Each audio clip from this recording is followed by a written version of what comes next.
तो किसी भी नवरात्रि के पहले जो अमावस्या पड़ती है, जिनके यहाँ पितृदोष होता है, काल सर्प दोष होता है, वास्तु दोष होता है, उनको ज़्यादा कुछ नहीं करना होना। महाराज एक बेल का फल लीजिए। क्या लेना है? बेल का फल, बेलपत्री का जो फल होता है उसको ले लो। उसके अंदर का जो गुर्दा होता है, अंदर का जो भाग होता है, उसको निकाल लीजिए और उस बेल के फल में आटा सेक कर उसमें शक्कर मिलाकर उसको उसके अंदर भर लीजिए।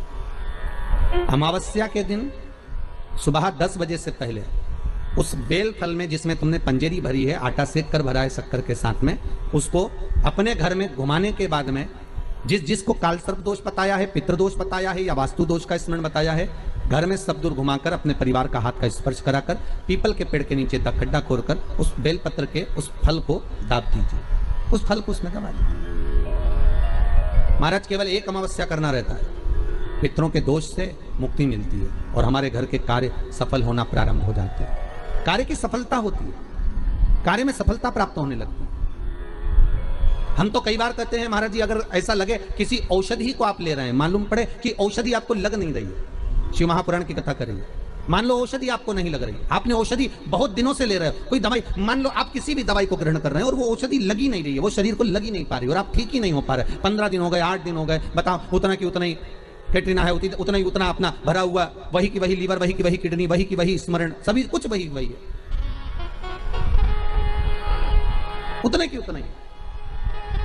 बीपी भी ऊंचा नीचा चल रहा है पर लेवल में नहीं आ रहा, शुगर भी लेवल में नहीं आ रही, तो प्रयास करा करो महाराज, बेलपत्री के फल का जो गुर्दा है, अंदर का जो भाग है फल का, उसको पानी में गला लीजिए और प्रदोष कम से कम प्रदोष नहीं हो और बीमारी जरा दवाई लगी नहीं रही हो तो बिना प्रदोष के भी कर सकते हो। उसको पानी में गलाइए, आधा घंटा पानी में, जैसे आपको सुबह मंदिर जाना है 10 बजे, तो सुबह स्नान कर कम से कम 6:30-7 बजे उसको पानी में गला दीजिए और उस बेले के फल का गुर्दा से गला हुआ पानी शिव जी को ले जाकर समर्पित कर दीजिए। महाराज उस पानी में से थोड़ा सा 1 चम्मच पानी शिव जी पे चढ़ा हुआ लेकर आ जाइए। उस पानी को जो बीमार व्यक्ति है उसको औषधि देने से पहले मात्र आधी चम्मच से भी आधा चम्मच उसको दे दीजिए। भगवान शंकर का श्री शिवाय नमस्तुभ्यम का जाप कर कर उस पानी को देने के बाद अगर आप औषधि देंगे तो ये पक्का है कि औषधि अपना कार्य करना प्रारंभ कर देगी और वो स्वस्थ होना प्रारंभ हो जाएगी। वो स्वस्थ हो औषधि के लिए शंकर पर चढ़ी हुई भस्म, शंकर पर चढ़ा हुआ बेलपत्र, शंकर पर चढ़ा हुआ एक पुष्प भी औषधि का कार्य करता है। पहले भी आपको कहा, जिसको चर्म का रोग हो जाता है, चमड़ी अगर कहीं सफेद पड़ जाए या कोई स्थान पर सफेद सफेद से चिट्टे पड़ जाएं, उसके लिए कहा है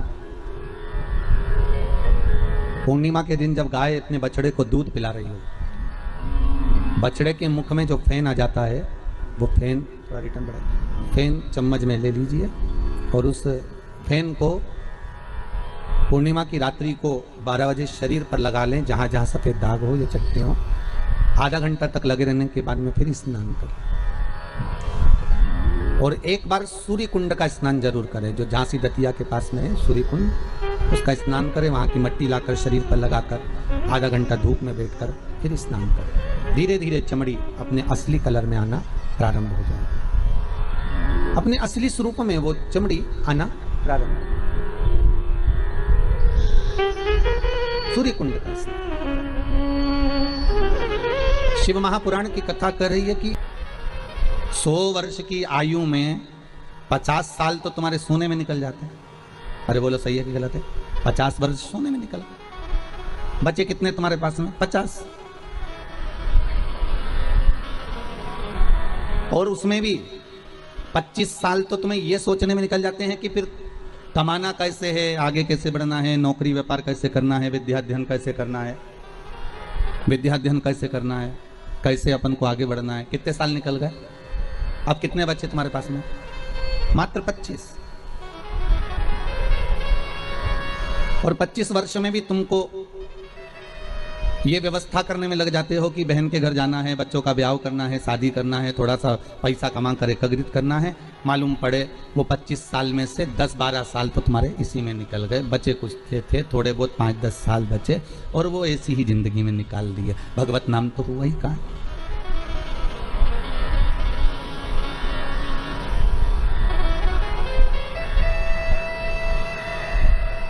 24 घंटों में से कुछ समय हमने सोने में निकाल दिया, कुछ समय हमने भोग और विलास में निकाल दिया, कुछ समय हमने कमाने में निकाल दिया।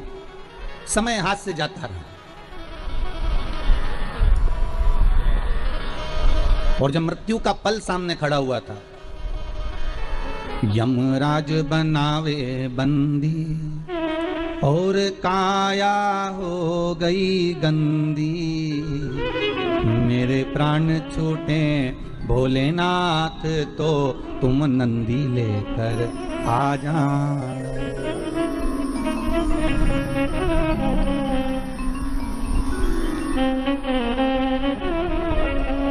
जब आए मरण का मौका, कहीं हो ना जाए धोखा, मेरी सैया छूटे नंदलाल तो तुम नैया लेकर आ जाना। जब घोड़ा मिले ना गाड़ी, चलने की हो तैयारी, जब घोड़ा मिले ना गाड़ी, चलने की हो तैयारी, मेरे प्राण छूटे भोलेनाथ तो तुम गौरा लेकर आ जाना। और इस भजन की एक लाइन सबसे सुंदर है, उसको आप भी ध्यान रखिएगा महाराज। जब तन में उठेगी ज्वाला, कोई पास न आने वाला।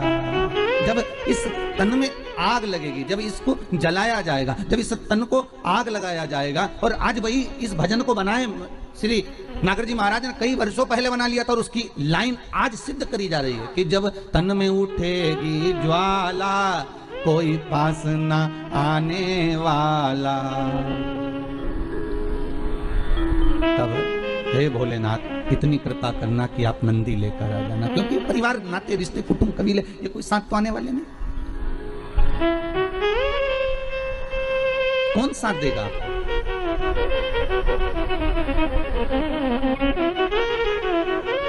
पहले तो कंधे पर भी तोक कर ले जाते थे, राम नाम सत्य कहते कहते। आज के जमाने में तो घर भी नहीं लाने देते, हॉस्पिटल से डायरेक्ट सीधे लकड़ी पर आग लगा देते हैं, बाद में कह देते हैं ये लो अस्थियां, थोड़ी बहुत तुम्हारे दादा परदादा पिता माता की है, जो करना हो कर लो। अब उन अस्थियों का करोगे क्या? क्या करोगे उन अस्थियों?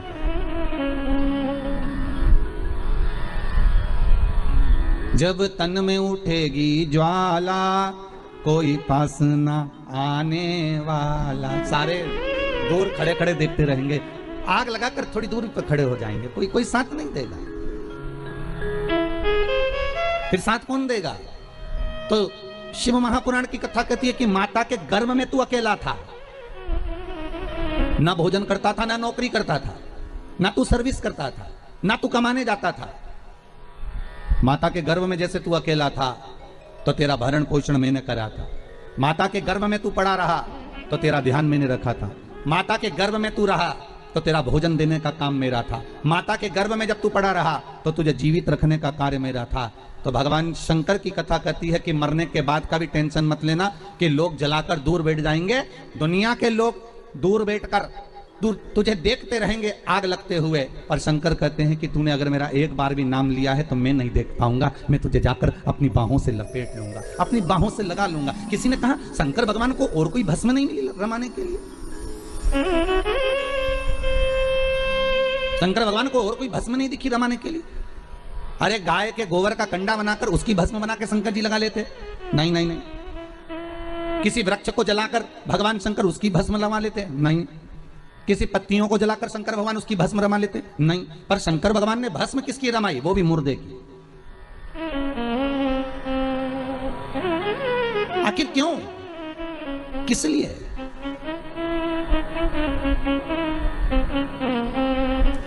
शंकर भगवान ने कहा कि ये जो जीव जिसको मैंने जन्म दिया है, जिसको मैंने पैदा किया है, इसके गर्भ में मैं इसके साथ में था। परिवार वाले तो बाद में जब इसको बाहर निकाला गया, गोदी में लाकर दिया गया, और ये डॉक्टर सिस्टर ने जब इसको गोदी में दिया, तब लोगों ने प्रेम करा, तब इस लोगों ने स्नेह करा, तब लोगों ने इसको गोदी में लिया। पर इसके बाद तो जनता ने इसको संभाल लिया, फिर दुनिया ने इसको साथ लिया, पर अंदर तो मैं ही था 9 महीने तक। और आग लगाने तक भी परिवार वाले संभाल लेंगे, माना मुझे, पर आग लगाने के बाद कोई नहीं संभालेगा। आग लगाने के बाद तो एक ही संभालेगा, कौन? कालो का काल। जम के तो बोलो, कालो का काल महाकाल, बस वही संभालेगा। फिर वो कहता है कि गले में लगाऊंगा। जब दुनिया चली जाएगी ना, धधकती हुई अग्नि में, धधकती हुई अग्नि में तुमने एक बार भी अगर शंकर का अनुमोदन करा है, शिव महापुराण का स्मरण करा है, शंकर की कथा का रसास्वादन ग्रहण करा है, शंकर की कथा को सुना है, तुमने अगर शिव का अनुमोदन करा है, तुमने शंकर की भक्ति को धारण करा है, तुमने शंकर के नाम स्मरण को धारण करा है, तो उस शिव का स्मरण कब होगा? जब लोग आग लगाकर चले जाएंगे, तब शंकर तुम्हारे से लिपटने के लिए आएगा, तुम्हारी उस भस्म को, तुम्हारे उस भस्म को अपने शरीर पर धारण करेगा कि ये मेरा है, ये मेरा। ये जो भस्म है इसके शरीर की, ये मेरी द्वारा दी हुई है, मेरी।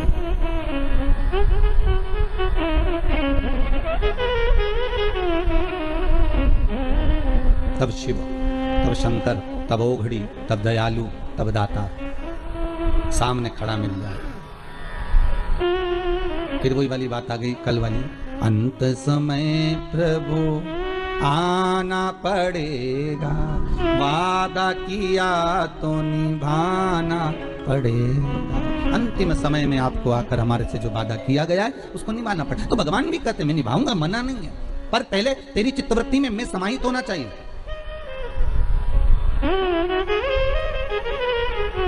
शिव कह रहे हैं तुम्हारी चित्तवृत्ति के भीतर मेरा समाहित होना जरूरी है।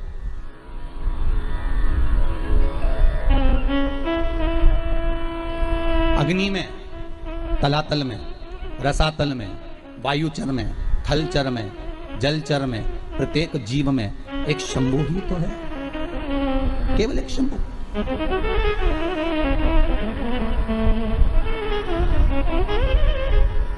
वो समाहित हो जाए।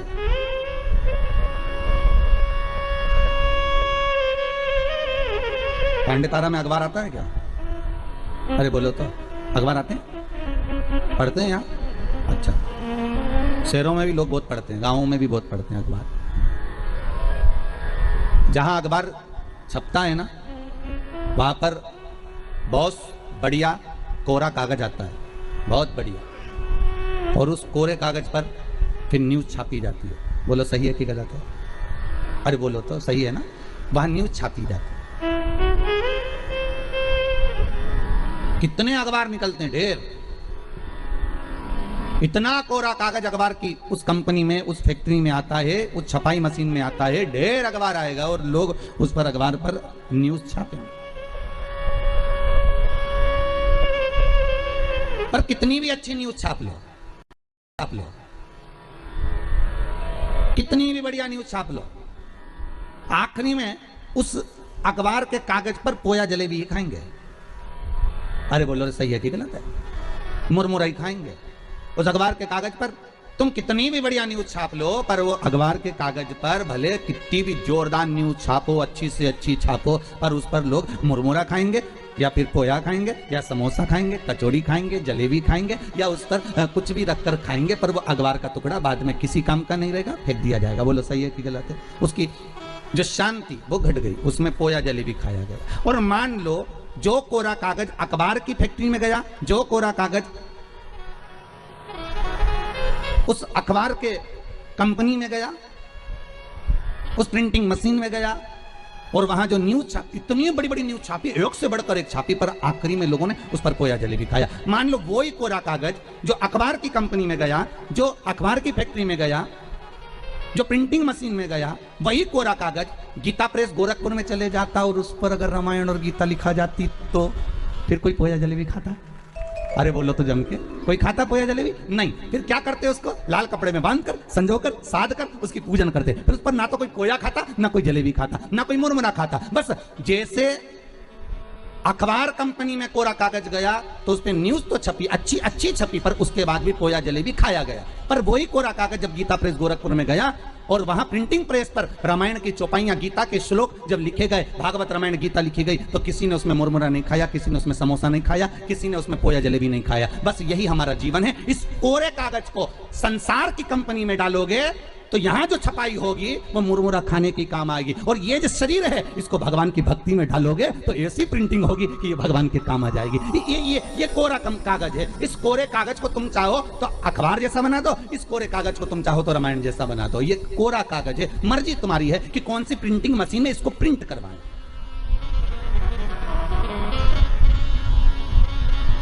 आप कौन सी कंपनी में इसको भेज रहे हो ये आपके हाथ में। जब तक तुम शिव महापुराण की कथा में बैठे हो तब तक तुम चिंता मत करना, ऐसा लगेगा तुमको गीता प्रेस गोरखपुर में छपाई चल रही है। तुम्हारी ये मन जो कोरा है ना, इस पे पूरी छपाई चल रही है। और जब तक तुम कथा में बैठे हो, जब तक तुम सत्संग में बैठे हो, जब तक तुम भजन में बैठे हो, जब तक तुम नाम जाप में बैठे हो, भले तुम टीवी के सामने बैठकर भगवान की भक्ति को धारण कर रहे हो, भले तुम टीवी के सामने बैठकर कथा सुन रहे हो, तो भी तुम्हारे घर के बेटे, तुम्हारे घर की बहुएं, तुम्हारे घर के पोता पोती सब एक ना एक बार मुंह से कही देंगे कि हमारी अम्मा का रोज का काम है टीवी पर कथा आती है ना तो कथा जरूर सुनती है। सियोर वाला महाराज की कथा, शिव महापुराण की कथा, और ये अम्मा हमारी कथा सुनने बैठ जाती है। हमारी अम्मा का ऐसा मन है। बहुआ कई बार बहुएं भी मोबाइल पर कथा सुनती है। सास भी कहती है हमारी बहू की इतनी अच्छी आदत है, रात्रि को सोने से पहले आधा घंटा कथा सुनती है। भले वो बहू दिन में क्या काम कर रही है नहीं कर रही है, सास दिन भर क्या कर रही है उसकी चर्चा नहीं होगी। चर्चा उसी की होगी जो तुम सत्संग में लगे हो, चर्चा उसी की होगी जो तुम धर्म में लगे हो, चर्चा उसी की होगी जो तुम संकीर्तन में लगे हुए हो, और किसी चीज की चर्चा नहीं है।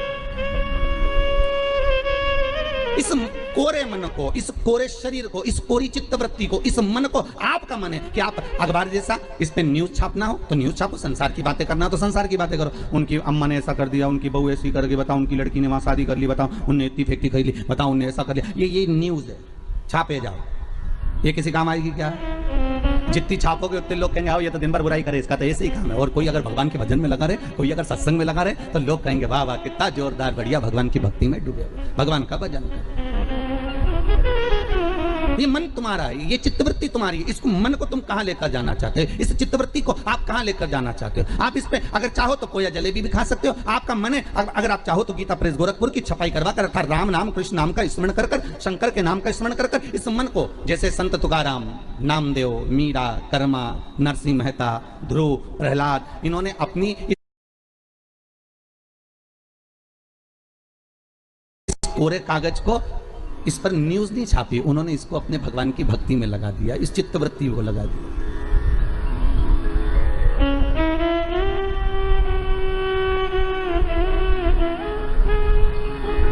फिर उन्होंने इस संसार सागर से कोई मतलब रखा ही नहीं। फिर तो उनकी चित्तवृत्ति में जो समाहित हुआ वो केवल भगवत नाम, फिर कुछ सूझा ही नहीं। बल्कि और इंद्र को आना पड़ा, वो ध्रुव और प्रहलाद के पास में, और इंद्र को आकर कहना पड़ा कि हमको कुछ आपसे मांगना है। तो पूछ लिया ध्रुव जी ने, पूछ लिया प्रहलाद जी ने, आपको क्या चाहिए बोलो, क्या दिया जाए, क्या प्रदान करा जाए? तो कहा आपने जो पुण्य करा है, आपने जो दान करा है, आपने जो सत्कर्म करा है, आपने जो पुण्य धारण करा है वो पुण्य हमको दे दीजिए, वो पुण्य हमको प्रदान कर दीजिए।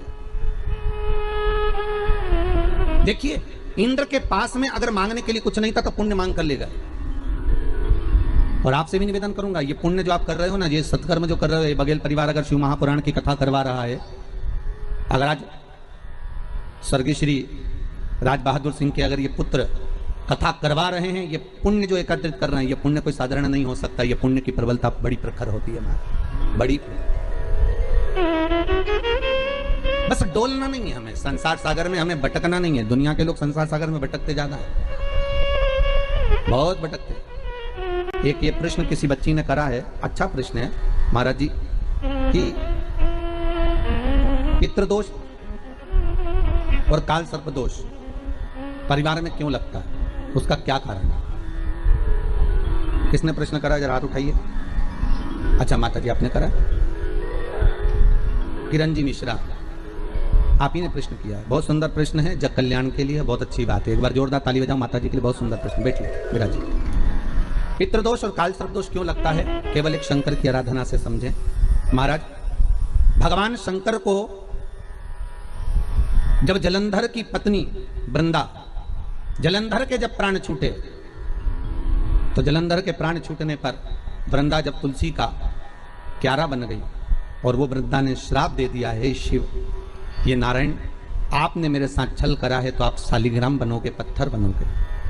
पर शंकर आपने मेरे पति को मारा है तो आपका चढ़ा हुआ जल कभी मुझ में नहीं जाएगा। तुलसी के क्यारे में शंकर का चढ़ा हुआ जल कभी नहीं जाना चाहिए। आप लोग अगर भगवान को थाली में, आपके घर में भगवान हैं बहुत सारे, होते हैं आप लोगों के, सभी लोगों के यहाँ होते हैं बहुत सारे भगवान, ठीक है। गणेश जी भी हैं सब क्या, अरे बोलो तो लड्डू गोपाल भी हैं, फिर देवी देवता भी हैं बहुत सारे, फिर शंकर जी भी हैं। तो सबको एक ही थाली में रख लिया और थाली में रखकर सबने उनको स्नान कराना चालू कर दिया। अब सबको स्नान कराया तो शिव जी को भी कराया, बोलो कराया कि नहीं कराया, थाली के अंदर रखा। अब तुमने स्नान तो करा दिया, स्नान कराने के बाद वो जल को क्या करा तुम लोगों ने, ले जाकर तुलसी के क्यारे में डाल दिया। तो महाराज जी पहले के समय में क्या कालसर्प दोष पितृदोष नहीं होता था? बिल्कुल नहीं होता था। पहले के समय में ना कालसर्प दोष होता था ना पितृदोष होता था। क्यों? तो क्या घर में लोगों के शंकर जी नहीं होते थे? होते थे। लोग शिव जी को स्नान कराते थे, पर घर में बगीचा, खलियान, खेत, वृक्ष इतने लगे होते थे कि शंकर जी को स्नान कराने के बाद वो जल को ले जाकर, वो भगवान को स्नान कराने के बाद जल को ले जाकर पेड़ पौधे में डाल दिया जाता था, बगीचे में डाल देते थे, तुलसी के क्यारे में नहीं डालते थे। इसलिए ना पितृदोष होता था ना कालसर्प दोष होता था। अब दुनिया के लोग भगवान को स्नान करा के ले दे के एक ही पौधा घर में दिखता है, वो तुलसी जी का, बस स्नान कराया और तुलसी जी में ले जाकर डाल दिया। तो तुलसी जी में ले जाकर डाला तो उससे शास्त्र कहता है कि अगर शिव जी का चढ़ा हुआ जल तुलसी के क्यारे में जाएगा तो सर्प के डसने का दोष लग जाएगा, जिसको हिंदू धर्म में काल सर्प दोष कहा गया। जो काल सर्प दोष, अच्छा बड़ा विचित्र काम है। कई कई गांवों में आप लोगों ने भी देखा होगा, यहां तो ठीक है परंतु हमने महाराष्ट्र में बहुत देखा। महाराज कई कई गांवों में तुलसी के क्यारे के नीचे शंकर जी को रखते हैं, ये तुलसी के कुंड के अंदर शंकर जी को रखेंगे, और ये दोष है। वो तो ना जाने कहां से बुद्धि आ गई ऐसी कि तुलसी के क्यारे के अंदर शंकर जी को रख दो, तुलसी के क्यारे के नीचे शिव जी को रख दो, या तुलसी के क्यारे के अंदर शंकर भगवान को विराजमान कर दो। ये विवेक ना जाने कौन दे देता है आप लोगों को। अच्छा दुनिया के लोगों की आदत भी ऐसी है ना, जो अच्छा विवेक मिले ना, अच्छी जगह से कथा मिले, अच्छी चीज मिले तो उसको तो लोग छोड़ देंगे, पर कहीं नाटक मिले, नौटंकी मिले, कोई आपको अलग अलग तरह से ना जाने घुमा फिरा के ना जाने बुद्धि ऐसी फेर कर गलत चीज बताएगा ना, तो वो समझ में आ जाएगी आप लोग। दुनिया की आदत है।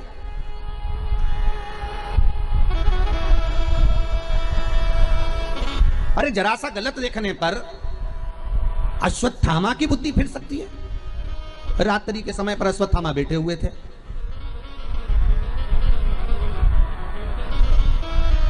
और रात्रि के समय पर अश्वत्थामा बैठे, और बैठे बैठे अश्वत्थामा ने क्या देखा कि एक वृक्ष के कोटर में कौवे के अंडे रखे हुए हैं, कौवे के बच्चे रखे हुए हैं, और एक उल्लू रात्रि के समय पर उड़ता उड़ता आया, और वो कौवे के अंडों को उसने, रात के समय कौवा जब सो गया तो उसके अंडों को, उसके बच्चों को मार दिया। किसने? उल्लू ने। अश्वत्थामा ने देख लिया इससे जोरदार कोई काम नहीं हो सकता, अगर ये पांडव जीते, नेत्र खुलने के बाद अगर नहीं मर रहे तो ये काम करता हूं, जैसे उल्लू रात को आया और उसने कौवे के अंडों को मार दिया, कौवे के बच्चों को मार दिया, तो अश्वत्थामा ने भी विचार करा एक काम करता हूं, मैं भी सोते समय पर जाता हूं और मार देता हूं। और अश्वत्थामा ने करा क्या, जब पांडवों के पुत्र सो रहे थे और अश्वत्थामा उनको सोते हुए को मार दिया, सोते हुए। बस केवल रात्रि को एक जरा सा एक लीला देखी, और उस बुद्धि में, अश्वत्थामा के उस विवेक में वो समाहित हो गया। गलत चीज लोगों की बुद्धि में तुरंत आ जाती है कि हाँ हाँ उसने ऐसा करा, उसने तुलसी जी के क्यारे में शिवलिंग रखा तो अपन भी रख लो, उसने ऐसा करा तो अपन भी ऐसा कर लो, उसने यूं करा तो अपन भी ऐसा कर लीजिए। अरे शंकर की कथा करें नहीं भाई, ये थोड़ा वंचिता होना चाहिए महाराज, जो शास्त्र सम्मत हो उसका स्मरण करना चाहिए। पहले के समय में दो दोष नहीं रहते थे, ना पितृदोष रहता था ना काल सर्प दोष रहता था।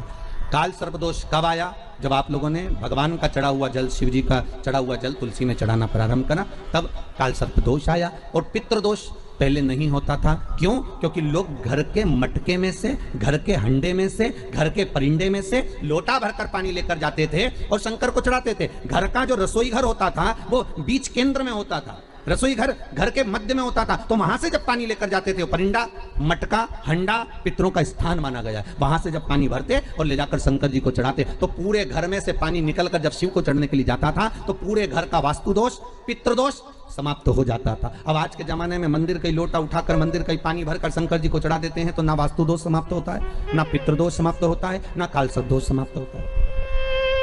पहले भी कथा में कहा, परसों की कथा में कहा कि लक्ष्मी जी अपने पास का अगर कोई सामग्री शिव जी को चढ़ा देती तो शंकर प्रसन्न हो जाते, पर लक्ष्मी जी ने करा क्या, जल भी लाई तो पार्वती की यहां से लाई। लक्ष्मी जी अगर जल लेकर आ रही है तो पार्वती की यहां से लेकर, आपके पास में जो है आप शंकर को वो समर्पित करो, आपके पास में जो हुआ वो शंकर को दीजिए। और शंकर एक बात और कहते हैं, कि मुझे दिखावा कर कर मत दीजिए, जो आपके पास में है, जो अपना है वो दो, और जो श्रेष्ठ हो, श्रेष्ठ जो श्रेष्ठ है वो दीजिए। कहा मात्र एक चावल का दाना, कितना जम के बोलिए, एक चावल का दाना शंकर जी को चढ़ाओ, पर आखा चढ़ाओ। कैसा चढ़ाना है? आखा, मतलब खंडित नहीं होना चाहिए। एक बेलपत्र शिव जी को चढ़ाओ, पर आखी चढ़ाओ।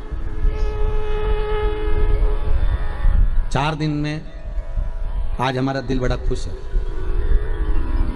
5वें दिन उसका एक कारण है।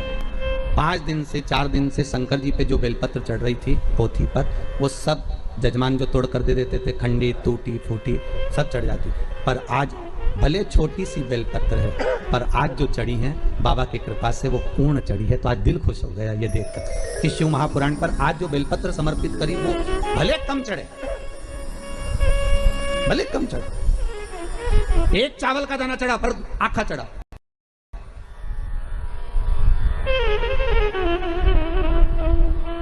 आज हमें बड़ी खुशी मिली है इस व्यासपीठ पर आए। जब बेलपत्री थोड़ी सी हाथ में आई तो देखा कि भले छोटी सी है पर सुंदर कितनी है। आज बाबा इसको अंगीकार करेंगे, स्वीकारेंगे। शिव महापुराण की पोथी नहीं होती महाराज। 7 दिन, 9 दिन, 5 दिन, जितने दिन तक शिव महापुराण जिस जगह पर रखी रहती है, जिस कुल में, जिस परिवार में, जिस भाव में रखी रहती है, वहां पर ये 12 ज्योतिर्लिंग 7 दिन के लिए विराजमान होते हैं। उस पर चढ़ाई गई बेलपत्री का फल 12 ज्योतिर्लिंग पर चढ़ाई गई बेलपत्री के फल के बराबर होता है। 12 बेल ज्योतिर्लिंग के बराबर है। उसका फल एक आनंदी, बड़ी प्रसन्न। थोड़ा दो भगवान को, पर अच्छा।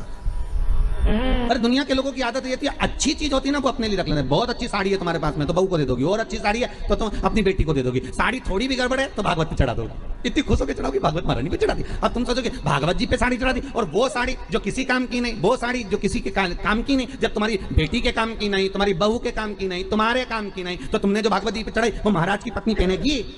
अरे बोलो तो कहीं नहीं पहने। तुमसे ज्यादा जोरदार महाराज की पत्नी तो कहीं पहने ऐसी साड़ी? किस काम की हो? इसलिए शिव महापुराण भले थोड़ा लग जाए, लोगों को लगता है कि महाराज जी ऐसी बात बोल, पर एक चढ़ाओ पर अच्छा चढ़ाओ। एक चावल का दाना चढ़ाओ, अच्छा चढ़ाओ। एक बेलपत्र चढ़ाओ भगवान को, पर वो अच्छी चढ़ाओ। एक पुष्प चढ़ाओ, अच्छा चढ़ाओ। एक वृक्ष की पत्ती चढ़ाओ, पर अच्छी चढ़ाओ। एक दुर्वा चढ़ाओ, पर अच्छा चढ़ाओ। एक लोटा पानी चढ़ाओ, पर अच्छा चढ़ाओ। दिल से चढ़ाओ। हमें नहीं लेना मंदिर का पानी, हमें नहीं चाहिए मंदिर का जल, हमें तो घर से लेकर जाएंगे, भले इतना सा लेकर जाएं, वो चढ़ाएं।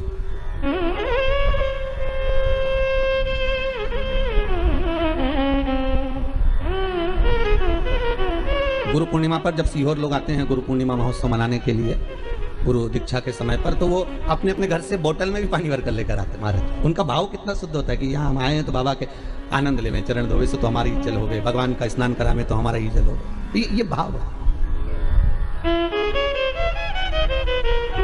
अभी सीहोर में रुद्राक्ष महोत्सव था। आप में से कुछ लोग पहुंचे भी होंगे। कौन कौन पहुंचा था? आप लोग हाथ उठाए।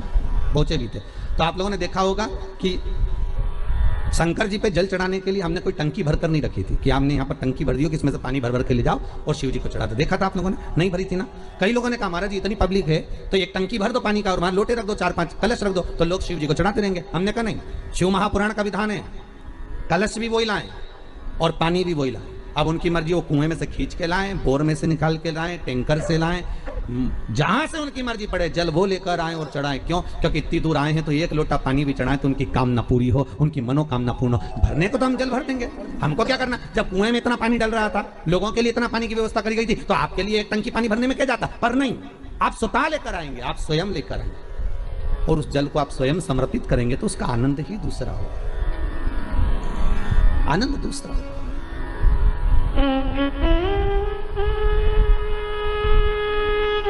गंगा जली खोली है कभी किसी ने? किसी के यहाँ गंगा जली खुली है? अरे बोलो तो सही। शादी में, ब्याह में, या कोई गंगा जी भर के लेकर आते हैं और फिर गंगा जली खोलते हैं, पंडित जी पूजन कराते हैं। खोली है सब लोगों ने? तो गंगा जली खोलते हैं तो उस गंगा जली के खोलते समय गंगा जी का सुहाग चढ़ाते हैं। बोलो चढ़ाते नहीं चढ़ाते? साड़ी चढ़ाएंगे, बिछुड़ी चढ़ाएंगे, चूड़ी चढ़ाएंगे, सब चढ़ाएंगे, फिर लोटा भी भरेंगे, फिर कलश पूजन भी होगी, फिर गंगा जी को लेके भी आएंगे, फिर मैया आती भी है, शरीरों में लोग हिलते भी हैं, सब कुछ होता है। फिर वहां पर गंगा जी की अगर वस्त्र चढ़ाया, गंगा जी का सुहाग चढ़ाया, गंगा जी की पूजन करी, तो साथ में एक की पूजन और होती है, वो भागीरथ जी की होती है। बोलो होती कि नहीं होती? फिर भागीरथ के कपड़े चढ़ते, धोती चढ़ेगी, गमछा चढ़ेगा, कुर्ता का कपड़ा चढ़ेगा, जनेऊ चढ़ेगी, भागीरथ जी के कपड़े भी चढ़ेंगे। कि भागीरथ जी के कपड़े चढ़ाए, क्यों चढ़ाते हैं? उसका कारण क्या है? क्योंकि गंगा को लेकर आने वाले श्री भागीरथ जी महाराज।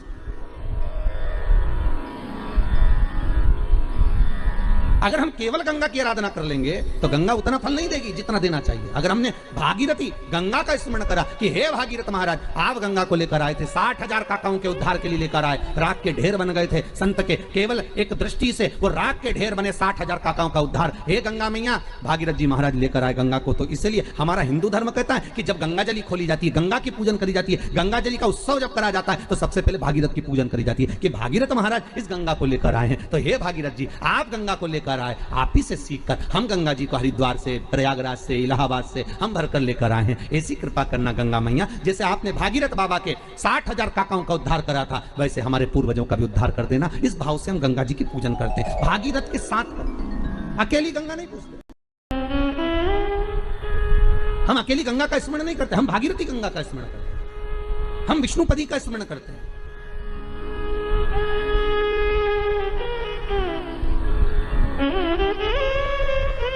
तू अकेली ना रहे, सर्व जगत के सुख के लिए तू आनंद देने वाली मां है प्रगट। सर्व जगत का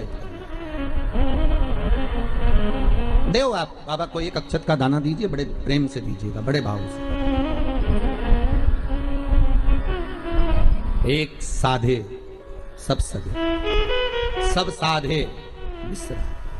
आप अगर शिव जी का भजन कर रहे हो तो शंकर की भक्ति में ऐसे डूब जाओ, ऐसे डूब जाओ कि फिर शिव के सिवा कोई सुहाए नहीं। शंकर की भक्ति में ऐसे डूब जाओ, हर एक में शंकर दिखे। कृष्ण की भक्ति में ऐसे डूब जाओ कि हर एक में कृष्ण नजर आए। राम की भक्ति में ऐसे डूब जाओ कि सब जगह राम नजर आए। पर जितना एक जगह पर आप जाते रहोगे, वहां से आपको जो प्राप्त होगा वो सुख का आनंद ही कर देगा। सुखानंद शिव महामृत्युंजय। अरे मार्कंडू जी के पुत्र मार्कंडे, जो शंकर की आराधना में डूबे हुए थे, जिनकी उम्र कम थी, जिनकी आयु मात्र 12 वर्ष की थी और प्राण छूटना थे, और वो मार्कंडू जी के पुत्र मार्कंडे जी भगवत स्मरण में ऐसे डूब गए कि उनके मुख से महामृत्युंजय मंत्र का उद्घोष हो गया।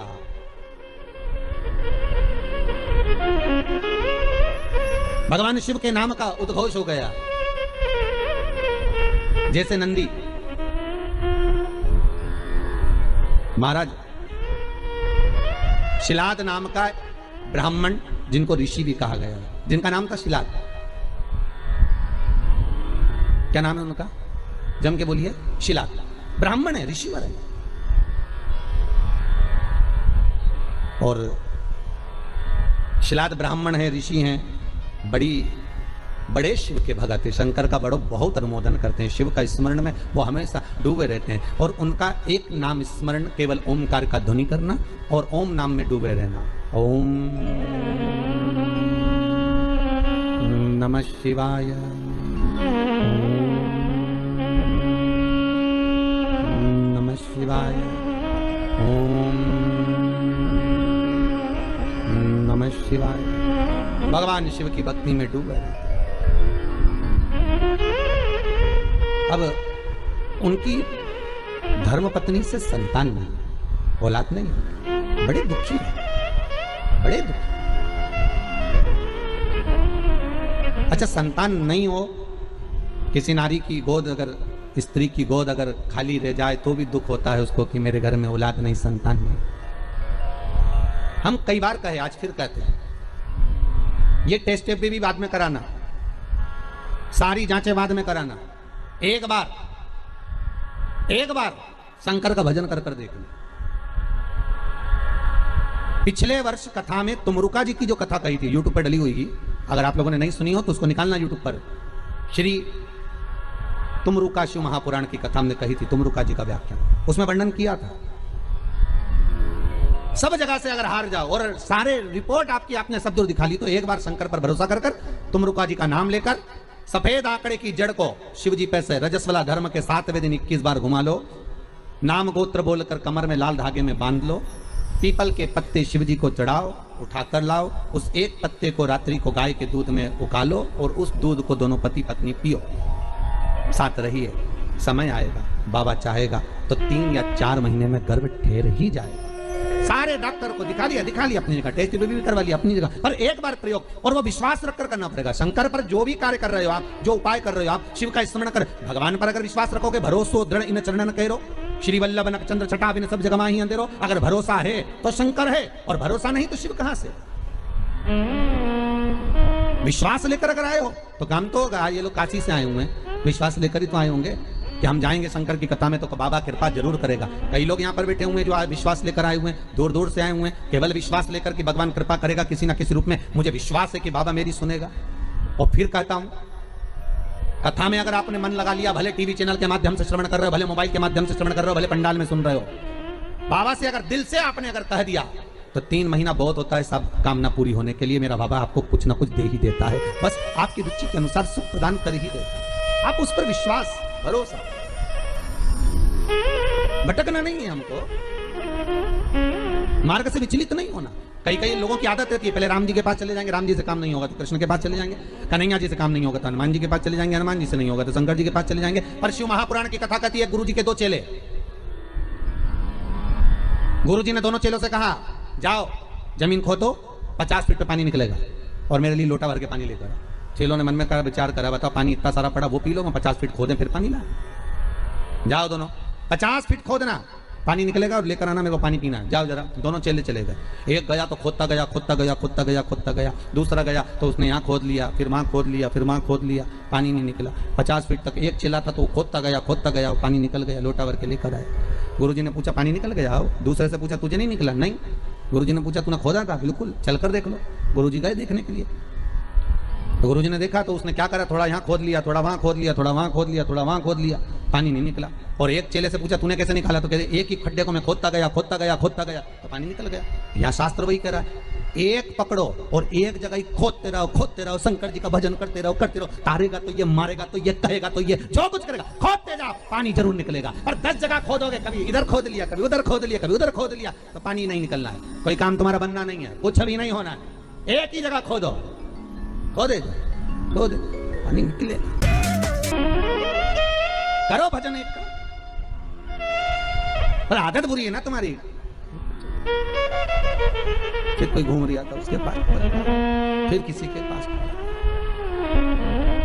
भगवान को भी मालूम है ये एक जगह नहीं टिकेगी रे, आज तुम्हारे पास आ गई, कल दूसरी जगह चले जाएगी, परसों चौथी जगह जाएगी, काम नहीं होगा तो भटकती फिरेगी, पर विश्वास नहीं रखेगी। जिस दिन ये विश्वास पक्का कर लेगी कि शंकर ही मुझे बचा सकते हैं, शंकर ही मुझे जिला सकते हैं, शंकर ही मेरा पेट भर सकते हैं, शंकर ही मेरा अनुमोदन कर सकते हैं, शंकर ही मुझे धन देंगे, दौलत देंगे, संपदा देंगे, शंकर के सिवा कोई नहीं देगा, तब शिव भी सोचता है अब नहीं टिकेगी, और नहीं टिकेगी तो परीक्षा लेंगे शंकर। पहले आपका काम हो सकता है नहीं भी करे शंकर, क्योंकि वो देखना चाहते हैं कि पहले जैसी थी वैसी की वैसी है, खड्डा अलग अलग खोद रही है क्या, पहले देखेंगे, पहले इधर से उधर से 10 जगह खड्डे तो नहीं खोद रही, फिर उसको लगेगा नहीं ये पूरा विश्वास रहकर टिक गई तेरे चरणारविंद में, तो वो महामृत्युंजय महादेव फिर प्रकट होकर कुछ दे ही देगा, ये उसकी कृपा फिर होगी। वो जब तक नहीं देता, जब तक परीक्षा नहीं लेता। सास बहू को चाबी जब तक नहीं देती, जब तक सास बहू की परीक्षा नहीं ले लेती। सास को लगता है कि बहू को चाबी दूंगी और मालूम पड़े होता है। एक ससुर जी मर गए, बहुएं रोने लगी, खूब चिल्ला चिल्ला के, खूब धाड़ के रोए, अपने अपने पतियों को फोन लगा दिया, पतियों भी आ गए, 4 पति थे, सब 4 बहुओं के आ गए। क्यों रो रही हो?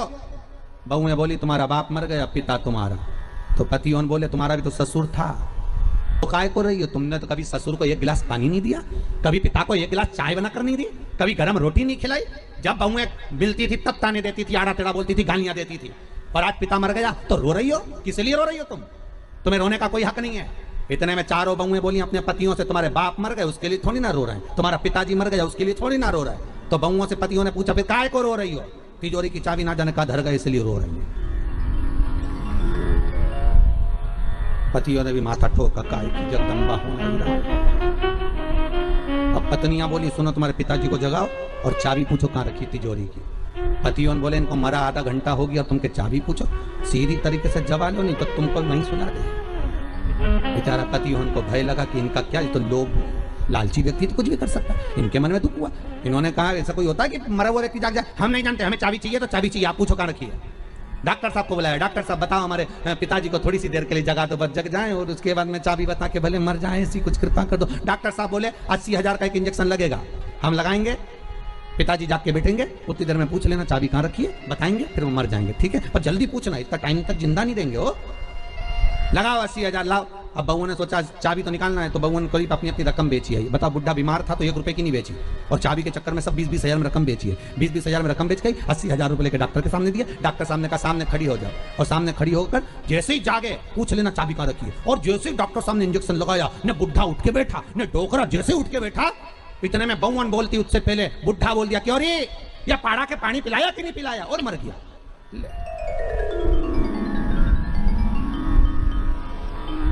अब बहू तो और चिल्ला चिल्ला के रोने लगी। डॉक्टर साहब वंस मोर, एक बार फिर से डॉक्टर साहब बोले ला 80,000, फिर इंजेक्शन लगाऊंगा, अब की बार पाड़ा के पानी पिलाया, अब भैंस के पिला के मर जाएगा। ला अभी जगाऊं मैं, जगाने में क्या, ये दुनिया है साहब, धन की मीत है, कोई किसी का नहीं संसार में, केवल धन ही मीत है।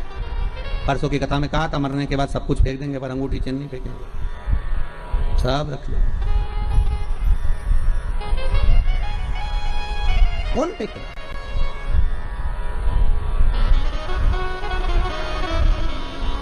एक साधो, आशा लगाकर बैठे रहना।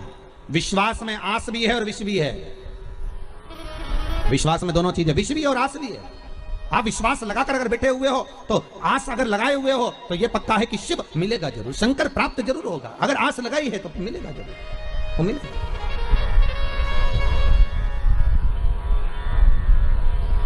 परमात्मा से अगर मन चित्त वृत्ति रमाए हुए हो तो प्राप्ति जरूर होगी।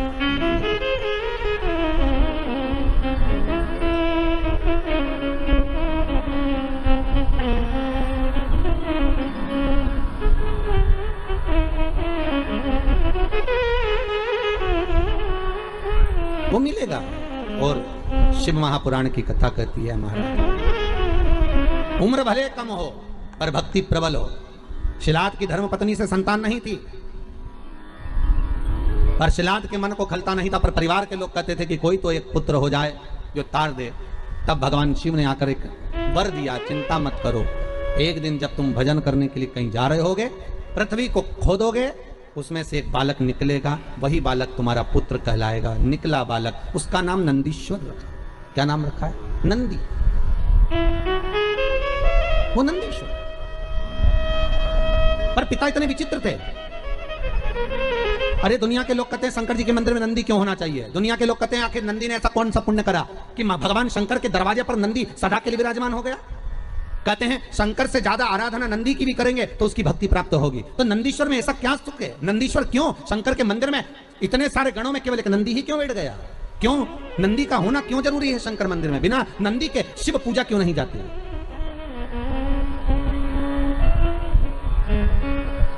बिना नंदी के शंकर क्यों नहीं पूजाते? उसका कारण केवल इतना है कि पिता ने जब देख लिया 4 साल का बेटा नंदी, उसका भरण पोषण करा, जो जमीन में से प्रकट हुआ था, जो पृथ्वी में से निकला था, उसका पालन पोषण शिलाद ने कर लिया। और शिलाद ने करने के बाद एक दिन शिलाद के यहां पर देवता आ गए, एक मित्र एक वरुण, 2 देव पधारे।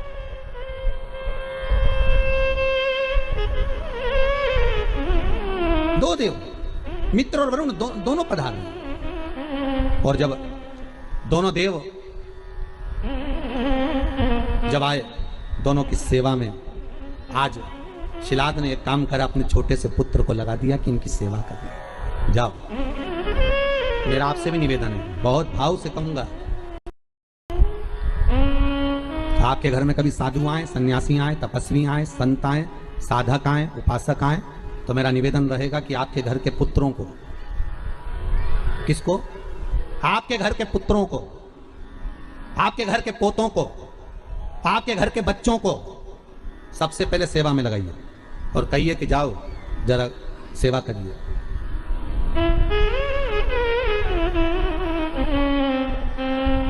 जाओ सेवा में लगो, जरा करो सेवा, करिए।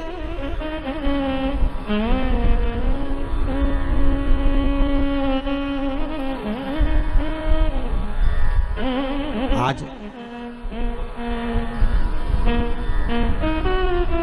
यदि ये जजमान परिवार कथा करा रहे हैं तो इनके बच्चे भी तो देख रहे हैं ना कि हमारे चाचा, हमारे पिताजी, हमारे काका, हमारी काकी, हमारे ताऊ, हमारी दादी सब शिव महापुराण की कथा का पूजन कर रहे हैं, अर्चना कर रहे हैं, भक्ति कर रहे हैं, तो उनके मन में भी तो सेवा का भाव जागेगा। वो भी तो मन में जागृत करेंगे कि हमें भी सेवा करना चाहिए, हमारा भी सेवा का भाव उत्पन्न होता है कि हम भी भगवती स्मरण करें। जाओ करो, जरा नमन करो, प्रणाम करो, दंडवत करो, साष्टांग करो, सेवा का भाव जुड़े। और शिलाद ने भेज दिया नंदी को, नंदी जाओ। नंदी कहते पिताजी मेरी उम्र 4 साल की है। पिताजी कहते कोई उम्र नहीं होती सेवा की, जाइए सेवा करो। और सेवा करी मित्र और वरुण की। जब सेवा करी, सेवा करने के बाद इतने खुश हो गए मित्र और वरुण, वापिस देवलोक को जाने लगे। देवलोक को जाते जाते उन्होंने शिलाद को बुलाया, ए शिलाद, हम तुम्हें वर प्रदान करते हैं कि तुम्हारा भगवान की भक्ति तुम्हारे हृदय में सदा विराजमान हो, तुम भगवान की भक्ति में सदा रमे रहो, तुम भगवान का उपास, व्रत, साधना, नियम धारण करते रहो। जाओ, हम तुम्हें आशीर्वाद देते हैं कि तुम्हारी आयु की वृद्धि भी हो। शिलाद की आंखों में आंसू भर गए। सेवा किसने करी? जम के बोलिए, नंदी ने। पानी भरकर कौन लाया? नंदी। पोछा किसने लगाया? नंदी ने।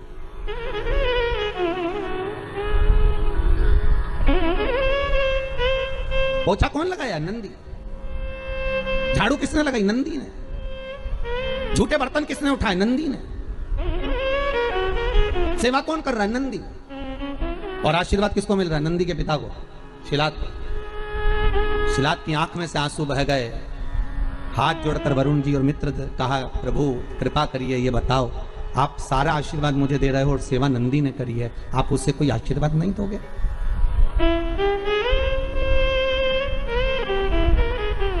आप हमें कोई आशीर्वाद नहीं दोगे? हमारे ये विजयराज जी आज पूजन में बैठे हुए हैं, नाम तो हम ज्यादा जजमानों के जानते नहीं। अभयराज जी हैं, रामराज जी हैं, सभी भाई लोग। इनकी आदत ऐसी है नेताजी की कि ये हम छत्ते भी हैं तो ढूंढ ढूंढा के पाँव पड़ने पहुंच ही जाते हैं। ये भी कम नहीं पड़ते अभयराज जी भी हो। तो ये सब लोग, और एक वो हमारे हम कहेंगे सारथी जी हमारे हो, उनका नाम भी हम नहीं जानते, बंधु लाना ले जाना करते रहते। तो ये लोग बड़े विचित्र हैं। आज अभयराज जी कह रहे थे, गुरु जी ऐसा आशीर्वाद देके जाना कि ऐसी कथा होती रहे, 1-2 साल में ऐसी कथाओं का स्मरण होता रहे, सबर दीजिएगा। हम मन में सोच रहे थे कि इतनी सेवा कर रहे हो, आगे बढ़ बढ़कर कहीं सफाई करना, कहीं जूठे बर्तन उठाना, कहीं कुछ करना। भले मुंबई में आप रहते होगे, नौकर आपके बहुत काम करते होंगे, पर यहाँ आप सेवा में लगे हो शंकर की, तो ये विश्वास है कि आशीर्वाद हम क्या देंगे? आशीर्वाद तो हमारा शंभू देगा कि वो कृपा कर ही देगा। हम क्या वर देंगे? हम किसी को आशीर्वाद वगैरह नहीं देते हो। हमारा तो काम है कथा करना, कथा से नीचे उतरे आप जिससे हो गए। और हम फिर कहते हैं हमसे ज्यादा विश्वास हमारे बाबा पर करना, शंभू पर करना, शंकर पर करना। जितना सीहोर वाला गुरु जी तुम्हारा साथ नहीं देगा, उतना शंकर साथ देगा। सीहोर वाले तो आपके जैसे ही हैं, मनुष्य हम भी हैं और मानव हम भी हैं। हम भले हम पर विश्वास मत करना, पर मेरे शंकर पर विश्वास करना, जो त्रिलोकी का नाथ है, त्रिकालदर्शी है, कोई साधारण नहीं है वो, उस पर भरोसा रखना। हम क्या दें? वरुण और मित्र आशीर्वाद दे रहे हैं तो शिलाद को दे रहे हैं, और शिलाद की आंखों से आंसू बह रहा है कि आशीर्वाद मिलना था मेरे पुत्र नंदी को, और आशीर्वाद मिल रहा है शिलाद को। शिलाद कर रहे हैं, मुझे वर मत दीजिए, अगर आशीर्वाद देना है तो नंदी को दीजिए। तो वरुण चुप हो गए, और वरुण जैसे चुप हुए तो शिलाद को लगा कि बात क्या है, आखिर ये आशीर्वाद क्यों नहीं दे रहे? कारण क्या हो गया कि आशीर्वाद नहीं मिल रहा है? और पुत्र को नहीं मिल रहा, हमको तो मिल रहा, पर बेटे को क्यों नहीं दे रहे? आखिर कारण क्या है? नंदी को कहा शिलाद ने, जाओ बेटा बाहर। नंदी जैसे बाहर गए, और बाहर जाते से ही उसी समय पर शिलाद ने वरुण के चरण पकड़कर कहा, ये बताओ कि आपने जिसने सेवा करी उसको आशीर्वाद क्यों नहीं दिया? तो फिर निकल गया, हमने आशीर्वाद इसलिए नहीं दिया क्योंकि इस नंदी की उम्र कम है, हम इसको आयुष्मान होने का आशीर्वाद कैसे दे सकते हैं? नंदी की आयु कम है। शिलाद ने कहा, इसका कोई उपाय? वरुण तो कह दिया कि नंदी की उम्र कम है, पर वरुण के साथ जो मित्र आया था उसने कह दिया उसका एक उपाय है, अगर तुम्हारा पुत्र नंदी शंकर की आराधना में लग जाए, शिव की उपासना में लग जाए, शंकर को रिझाने में लग जाए। दुनिया में एक ही है जो उम्र बढ़ा सकता है। कौन? भाई, उम्र बढ़ाने का आशीर्वाद भी वही दे सकता है जिसकी उम्र का ठिकाना नहीं हो। सही है कि गलत है?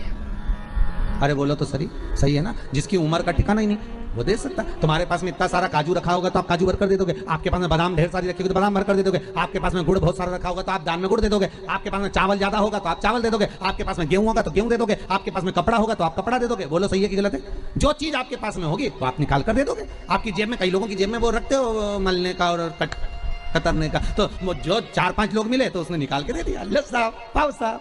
और जो शौकीन होगा वो उठाकर उसमें मलने बैठ गया, वो भी लगे। तो जो तुम्हारे पास में होगा तुम वो दोगे। अब जिसके पास में जो चीज ज्यादा होगी वो ज्यादा देंगे। अब मित्र कहने लगे कि शंकर की आराधना करो, तो कि शिव जी की आराधना क्यों? तो शिलाद ने पूछा तो मित्र कहने लगे कारण यह है कि उम्र वही बढ़ा सकता है जिसकी उम्र का ठिकाना ही नहीं है। सारे देवी देवता में एक ही देव है, कौन? जम के बोलिए, देव अधिदेव महादेव, जिनकी उम्र का ठिकाना नहीं है। अब ईमानदारी से बोलो, 51 शादी तो पहले कर चुके। पार्वती के साथ जो शंकर जी की शादी हुई है वो 52 नंबर की, 52 नंबर की। अब 52 भी जिसकी शादी हुई हो तो उम्र कितनी होगी जरा हिसाब लगा लो रे भाई।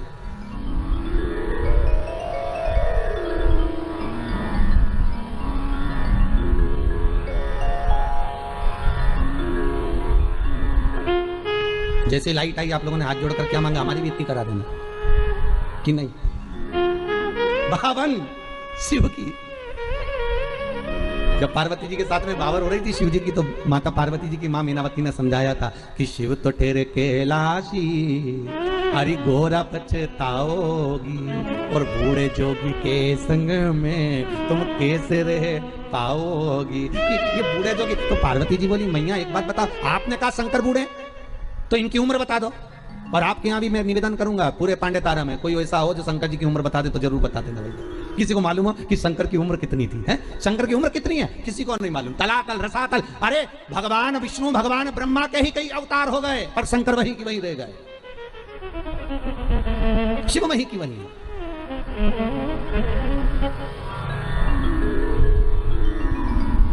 जानना कठिन है महाराज। अरे मेरे भोले बाबा को अनाड़ी मत समझो, मेरे भोले बाबा को अनाड़ी मत समझो, मेरे भोले बाबा को अनाड़ी मत समझो, मेरे भोले बाबा को अनाड़ी मत समझो, अनाड़ी मत समझो, अनाड़ी मत समझो, अनाड़ी मत समझो, अनाड़ी मत समझो, अनाड़ी मत समझो, अनाड़ी मत समझो, अनाड़ी मत समझो, अनाड़ी मत समझो। ओ मेरे भोले बाबा को, मेरे भोले बाबा को अनाड़ी मत समझो, मेरे भोले बाबा को अनाड़ी मत समझो। आओ से दोनों हाथों से। बाबा के हाथों में डमरू, मेरे भोले बाबा के हाथों में डमरू, मेरे भोले बाबा के हाथों में डमरू, मेरे भोले बाबा के हाथों में डमरू। ओ डमरू को देख के, डमरू को देख के मदारी मत समझो, डमरू को देख के मदारी मत समझो, मेरे भोले बाबा को अनाड़ी मत समझो, मेरे भोले बाबा को अनाड़ी मत समझो। मेरे भोले बाबा के गले में सांप है, मेरे भोले बाबा के गले में सांप है, मेरे भोले बाबा के गले में सांप है, मेरे भोले बाबा के गले में सांप है। वो सांप को देख के, सांप को देख के सपेरा मत समझो, सांप को देख के सपेरा मत समझो, मेरे भोले बाबा को अनाड़ी मत समझो, मेरे भोले बाबा को अनाड़ी मत समझो। मेरे भोले बाबा के कंधे पे झोली, मेरे भोले बाबा के कंधे पे झोली, मेरे भोले बाबा के कंधे पे झोली, मेरे भोले बाबा के कंधे पे झोली। अरे झोली को देख के, झोली को देख के भिखारी मत समझो, झोली को देख के भिखारी मत समझो, मेरे भोले बाबा को अनाड़ी मत समझो, मेरे भोले बाबा को अनाड़ी मत समझो, अनाड़ी मत समझो, अनाड़ी मत समझो, अनाड़ी मत समझो, अनाड़ी मत समझो, अनाड़ी मत समझो, अनाड़ी मत समझो, अनाड़ी मत समझो, अनाड़ी मत समझो। ओ मेरे भोले बाबा को, मेरे भोले बाबा को अनाड़ी मत समझो, मेरे भोले बाबा को अनाड़ी मत समझो, मेरे भोले बाबा को अनाड़ी मत समझो, मेरे भोले बाबा को अनाड़ी मत समझो, मेरे भोले बाबा को अनाड़ी मत समझो, मेरे भोले बाबा को अनाड़ी मत समझो, मेरे भोले बाबा को अनाड़ी मत समझो। मेरे भोले बाबा को अनाड़ी मत हार हार भगवान शिव कोई साधारण नहीं है महाराज, उनको साधना।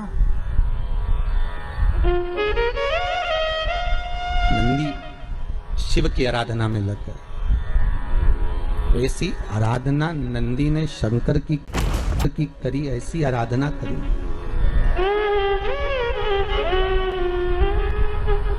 शिव प्रसन्न हो गए, मांग ले तुझे क्या चाहिए। शायद ही दुनिया में कोई नंदी जैसा होगा जो शंकर से क्या मांग रहा है, ये सोचिए, विचारिए। आप क्या मांग सकते हैं शंकर से? धन, दौलत, संपदा, सत्ता, वैभव, यही मांगेंगे। और यदि कुछ और भी मांगा तो यही मांगेंगे कि सुंदर काया हो मेरी, सुंदर काया। महापुराण की कथा कर रही है कि नंदी ने कोई धन नहीं मांगा, नंदी ने यह भी नहीं कहा कि आप हमारी उम्र बढ़ा दो। शंकर सामने थे नंदी के, और नंदी से कह रहे हैं कि मांग ले तुझे क्या चाहिए, तू बोले मैं तुझे वो दे देता हूं। तो नंदी उम्र नहीं मांग रहे हैं। अगर आपको लगता कि हमारी उम्र कम है तो भगवान से कहते कि हमारी उम्र बढ़ा दीजिए। आपको लगता कि हमारी उम्र कम है तो आप कहते कि भगवान हमारी उम्र बढ़ा दीजिए, हमारी उम्र थोड़ी बड़ी कर दीजिए, हमारी उम्र अच्छी कर दीजिए। पर उम्र नहीं मांगी।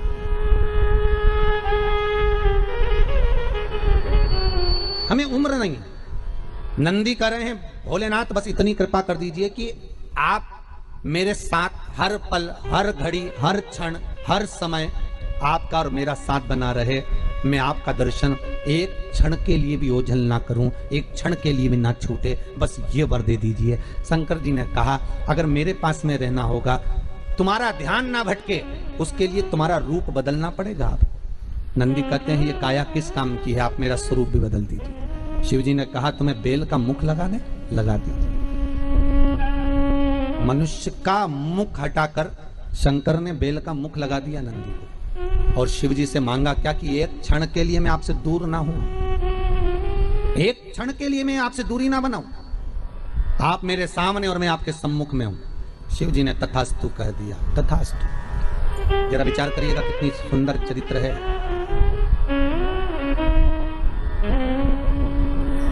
राम जी के राज्य तिलक के समय पर सबको सेवा दी गई थी। राम जी की सबको सेवा दी गई। राम राज्य के समय पर सेवा सबको दी गई। एक करो सेवा। लक्ष्मण जी को भी सेवा मिली, सीता जी को भी सेवा मिली, सेवा हनुमान जी को भी मिली। जब कोई सेवा नहीं मिली थी तो भगवान राम को जब जमाई आए तब चुटकी बजाने की सेवा दी गई। सबको सेवा मिली, सबने मांगा। राम जी से भी सबने कहा कि हमको ये दो, हमको ऐसा प्रदान करो, हमको वैसा प्रदान करिए। पर जैसा नंदी ने मांगा, जैसा नंदी मांग रहे हैं वैसा शायद किसी ने नहीं मांगा होगा कि हर घड़ी, हर पल, हर क्षण, हर श्वास में मैं आपके सम्मुख में हूं, मैं आपके सामने हूं। हर पल, हर घड़ी में, हर क्षण में। तथास्तु कर दिया। मांगो, शिव से मना नहीं, पर शंकर को रिझाने का एक तरीका आना चाहिए। शंकर के प्राप्ति का एक साध्यता का, एक आनंदता का भाव आना चाहिए। राम राम रटते रहो जब तक घट में प्राण, कबहू तो दीन दयाल के भनक पड़ेगी कान। जपते रहो, भगवत स्मरण करते रहो, नाम जाप, नाम स्मरण, नाम संकीर्तन करते रहो। और आपकी चित्तवृत्ति में जब नाम स्मरण का सुख अपने आप समाहित हो जाएगा, आपकी चित्तवृत्ति में जब भगवान के नाम का सुख अपने आप आ जाएगा तो शंकर स्वयं एक ही जगह पर अगर खोदते रहोगे तो पानी निकल ही जाएगा, शिव मिल ही जाएगा। फिर शंकर को मिलने में देरी नहीं लगेगी। तारकासुर के 3 पुत्र थे, तारकाक्ष, विदुमाली और कमलाक्ष के 3 पुत्र।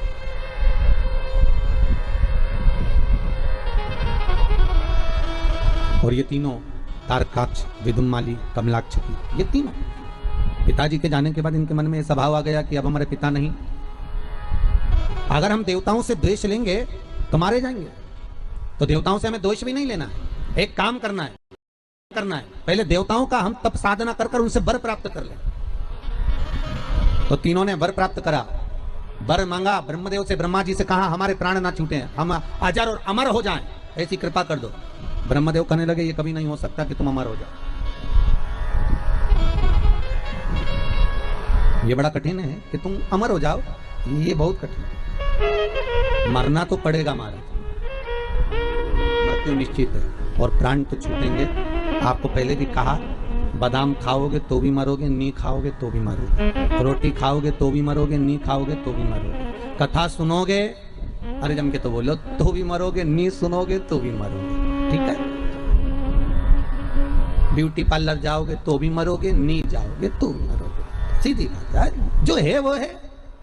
फिर कई लोग कहते हैं महाराज जी आप कह रहे हो कथा सुनोगे तो भी मरोगे, कथा नहीं सुनोगे तो भी मरोगे, तो फिर कथा सुनने से फायदा क्या है?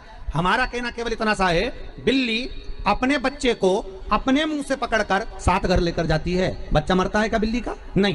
बिल्ली अपने मुख से चूहे को पकड़ती है, चूहा बचता है क्या? नहीं। उसी तरह अगर तुमने कथा सुन ली, भगवान का भजन कर लिया, नाम जाप कर लिया, नाम स्मरण कर लिया, नाम संकीर्तन कर लिया, शिव की आराधना कर ली, तो बिल्ली जैसे काल के मुंह में जाओगे तो सही, पर बिल्ली के बच्चे जैसे बचकर बाहर निकल जाओगे। और अगर भजन नहीं करा तो मरोगे तो, पर चूहे जैसे लहूलुहान हो जाओ।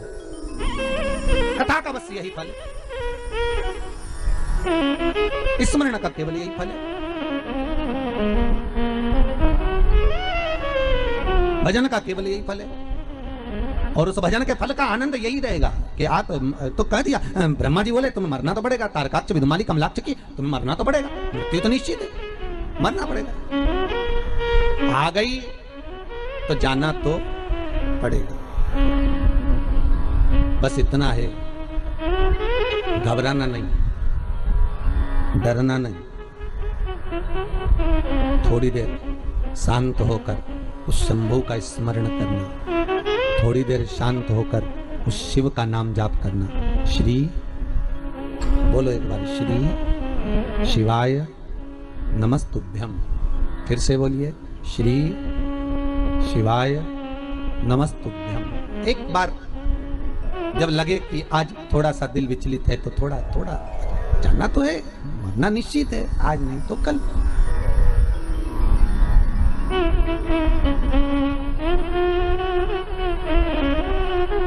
जाना तो निश्चित है।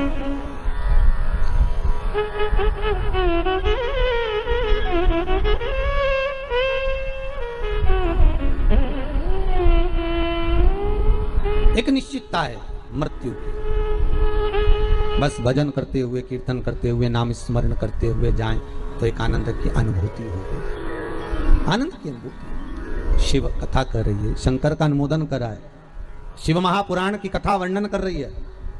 हे तारकाक्ष, हे कमलाक्ष की, मरना है।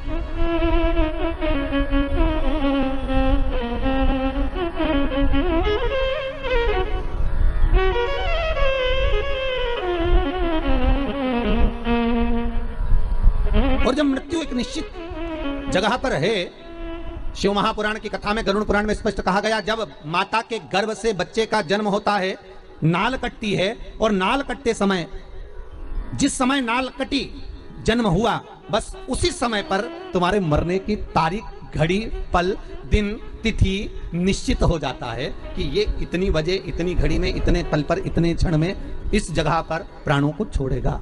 ये निश्चित है, ये तारीख, पल, घड़ी, क्षण सब निश्चित हो गया, निश्चित तब कि अब इसको जाना है। Here's a look at my week on Facebook gaming. Monday morning, I play puzzle games to start my day.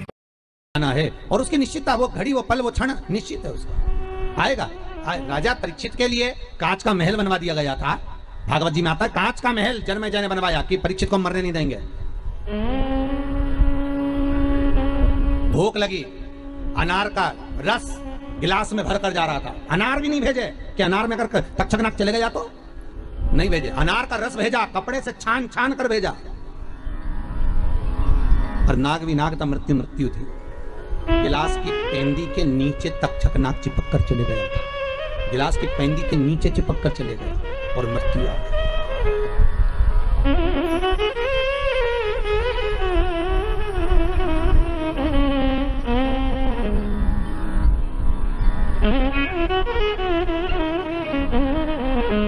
नाम के तेरी दुनिया दीवानी, भोले बाबा करो मेहरबानी। नाम के तेरी दुनिया दीवानी, भोले बाबा करो मेहरबानी। सब गाइए। नाम के तेरी दुनिया दीवानी, भोले बाबा करो मेहरबानी। नाम के तेरी दुनिया दीवानी, भोले बाबा करो मेहरबानी। नाम के तेरे दुनिया दीवानी, भोले बाबा करो मेहरबानी। नाम के तेरी दुनिया दीवानी, भोले बाबा करो मेहरबानी। भोले बाबा करो मेहरबानी। भोले बाबा करो मेहरबानी। भक्तों पे संकट है भारी, तेरे भक्तों पे संकट है भारी। तेरे भक्तों पे संकट है भारी। तेरे भक्तों पे संकट है भारी। अब आकर बचाओ त्रिपुरारी। अब आकर बचाओ त्रिपुरारी। अब आकर बचाओ त्रिपुरारी। अब आकर बचाओ त्रिपुरारी।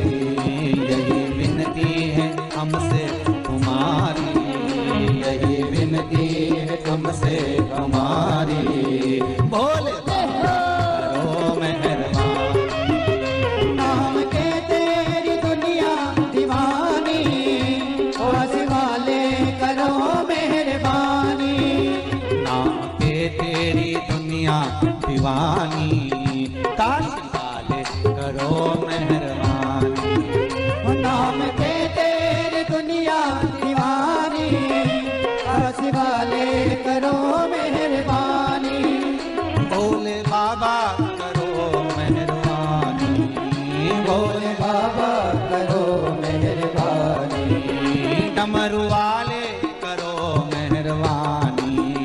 डमरू वाले करो मेहरबानी। नाम के तेरी दुनिया दीवानी, काश वाले करो मेहरबानी। नाम के तेरी दुनिया दीवानी, बस वाले करो मेहरबानी। लाखों की दाता बिगड़ी बनाई, लाखों की दाता बिगड़ी बनाए। लाखों की दाता बिगड़ी बनाई। लाखों की दाता बिगड़ी बनाए। मेरे कारण क्यों देर लगाई। मेरे कारण क्यों देर लगाई। मेरे कारण क्यों देर लगाई। मेरे कारण क्यों देर लगाई। तेरे दर्शन की दुनिया दीवानी, तेरे दर्शन की दुनिया दीवानी। भोले बाबा करो मेहरबानी।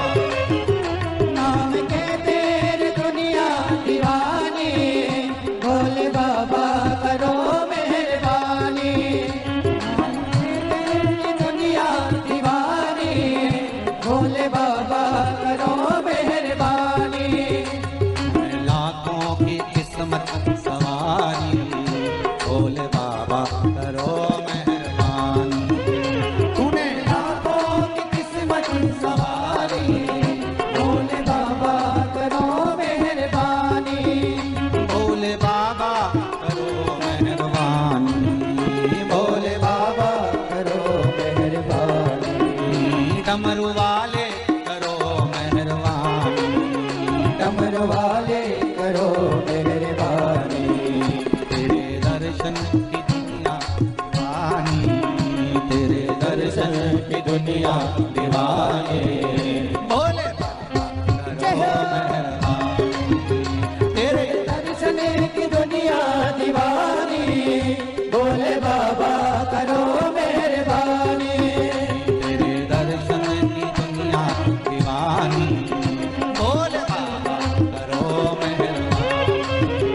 तेरे दर्शन की दुनिया दीवानी, बोले बाबा करो मेहरबानी। बोले बाबा करो बोले बाबा करो मेहरबानी। शंभु बाबा करो मेहरबानी। शंभु बाबा करो मेहरबानी। भगवान शिव से नाम स्मरण चित्त में भक्ति का बलता जो रहे वो एकाग्र चित्तता की, एकाग्र चित्त। ये तीनों का एक भाव था कि हमारी मृत्यु ना हो, पर भगवान ब्रह्मा कहते हैं कि तुम मरोगे ये तो पक्का। ये जो हिरण्यकशिपु ने मांगा था वो एक अलग बात थी, पर जो तुम मांग रहे हो उसमें मृत्यु निश्चित थी, बच्ची मृत्यु निश्चित थी। तुम और कुछ मांग लो तो हमें वर दीजिए, हम तीनों एक एक अलग अलग पुरियों में निर्माण में रहें, अलग अलग महल में अलग अलग नगर में हम रहें, हमारी मृत्यु हो तीनों की एक साथ तथा यही है। एक ने सोने का महल बनवाया, एक ने पीतल का महल बनवाया, एक ने लोहे का महल बनवाया। तीनों अलग अलग रहने लगे। तीनों भाइयों ने विचार कर लिया कि तीनों कभी आपस में मिलने मत आना। एक माता और एक पिता, इनकी दिली तमन्ना क्या होती है कि मेरे बच्चे जहां रहें वहां सुखी रहें। तुम जहां रहो वहां सुख से रहो।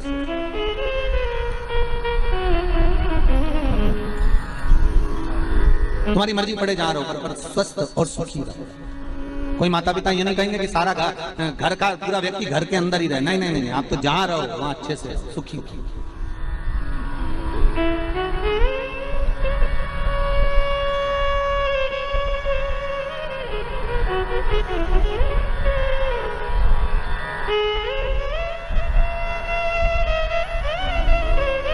अब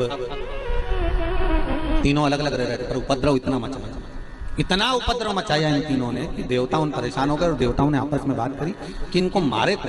तो सबने जाकर शंकर जी से निवेदन करा, भोलेनाथ जी इनको तो आपको ही मारना पड़ेगा। शंकर भगवान बोले मारने को तैयार हूं, पर बात इतनी सी कि तीनों मरेंगे तो एक साथ मरेंगे। और इन तीनों को एक साथ लाना के लिए 33 कोटि देवता सारे पशु बन जाए और मैं तुम्हारा पति बन जाऊं। मैं तुम्हारा पति बनकर बड़े नंदी का रूप धारण कर कर तुम्हारे पीछे पीछे भागता हुआ आऊंगा। तुम इन तीनों को अपने अपने महल से निकाल कर एक जगह पर लेकर आना। तीनों का मैं संहार कर दूंगा। तीनों को इकट्ठा कर कर एक जगह पर लेकर आए। भगवान बड़े नंदी का रूप धारण कर कर उनको मारने के लिए आतुर हुए। जैसे ही आतुर हुए, तारकाक्ष बिंदु मामली को तो मार दिया, कमलाक्ष की ने फरसा उठाकर भगवान शंकर का गला काट दिया। शिव जी नंदी के रूप में आए थे। शंकर का जैसे गला कटा, वो कटा हुआ गला नेपाल में जाकर गिरा। शिव जी का धड़ केदारनाथ जी के रूप में विराजमान हुआ। और शिव जी ने देखा यदि ये आज नहीं मरे तो फिर नहीं मरेंगे। तो शंकर भगवान ने सोचा इनको मारना जरूरी है। शिव जी अपने असली स्वरूप में आ गए। त्रिशूल उठाकर तारकाक्ष विदुमाली को मारा। जैसे ही मारा, कमलाक्ष की मारने के लिए पीछे से दौड़ा। भगवान ने पीछे का कोना, तो त्रिशूल की नोक पीछे का भाग कमलाक्ष की को दिया। तब जाकर ये तारकासुर के 3 पुत्र मरे। देवता आनंदित हुए। तब देवताओं को लगा कि अब सुख का भान होगा, अब आनंद की अनुभूति है, अब आनंद की अनुभूति होगी। अच्छा, देवताओं के साथ और आपके साथ और हमारे साथ एक जैसा ही होता है। अपन थोड़े दिन अच्छे से जीते हैं, इसके बाद लगता है अब सारा दुख, सारी तकलीफ, सारा कष्ट चले गया। जैसे पिछली बार कोरोना आया था, चले भी गया था, किसी को नहीं मालूम था कि ये जन्मदिन मनाने वापस आ जाएगा।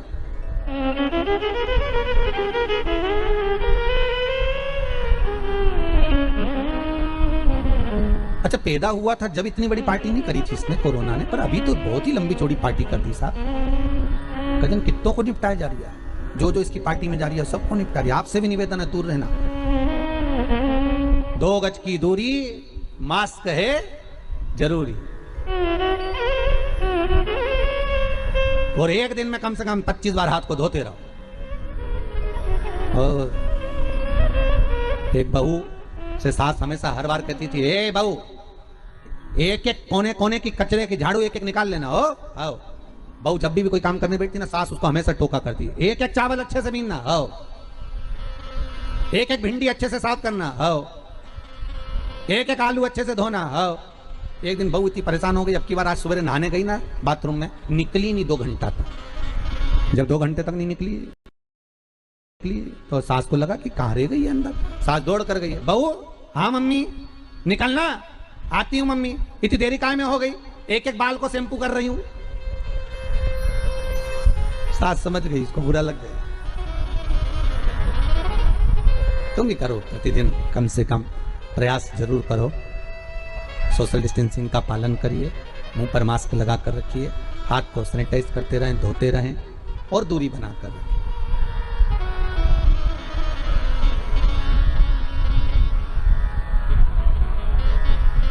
बहुत जरूरी है। आज होता है, अपन सोचते हैं कि अब अच्छा दिन आने वाला है, समय अच्छा आएगा, अच्छा हो जाएगा, यही सोचते सोचते सोचते सोचते होता है। एक जैसे संत है, एक नदी के किनारे पर बैठ गया, तट पर। किसी ने पूछा बाबा जी क्यों बैठे हो? बाबा जी बोले नदी का पानी खत्म होए तो मैं पार हो जाऊं। दूसरे ने कहा बाबा जी ये नदी का पानी कभी खत्म नहीं होगा, तुम्हें पार होना है तो नाव में बैठो और चले जाओ। संत कहने लगे इसलिए तो समझाने के लिए बैठा हूं कि दुनिया के लोग सोचते हैं बस ये समय निकल जाए इसके बाद फिर अच्छा समय आएगा, ये समय निकल जाए इसके बाद अच्छा समय आएगा। मालूम पड़े पानी बहता रह गया, तुम बैठे की बैठे ही रह गए। इसलिए निवेदन है भगवत भजन की नाव पकड़ो, राम नाम कृष्ण नाम शिव नाम जपते हुए इसको पार करते रहो। ये भव सागर की नदियां है, बहती रहेगी। पार होने का तरीका केवल शिव महापुराण, राम कथा, कृष्ण कथा ही है जिसके माध्यम से हम पार हो सकते, हम पार निकल सकते। बस साधन वही है, कोई दूसरा नहीं। मर गए तारकाक्ष, कमलाक्ष की विदुन्माली तीनों। आया समय, शंखचूर्ण नाम के राक्षस का भगवान ने संहार करा, अपने पांव से प्रहार कर कर उसकी हस्तियों को, उसकी हड्डियों को समुद्र में फेंका, जिससे शंख जाति का निर्माण हुआ। शंख जाति का निर्माण होता है, सारे देवताओं पर शंख का जल चढ़ता है, पर शंकर भगवान पर कभी शंख का जल नहीं चढ़ता। शिव महापुराण की कथा कहती है शंखचूर्ण राक्षस का संहार भगवान शंकर ने किया था, इसलिए शंख का जल शिव जी पर नहीं चढ़ता। महाराज शंख के जल का दोष भी होता है। आप लोगों से कई बार निवेदन करा, आज फिर करते हैं। महाराज जिसकी श्रवण शक्ति कमजोर हो गई हो, जिसके नयन कमजोर पड़ गए हो, कम दिखाई देता हो, तो गणेश शंख को लेकर आइए। शंख अलग अलग होते हैं, विष्णु शंख होता है, गणेश शंख होता है, लक्ष्मी शंख होता है। महाराज अलग अलग शंखों का प्रमाण वर्णन है। महाराज दक्षिणवर्ती शंख होता है,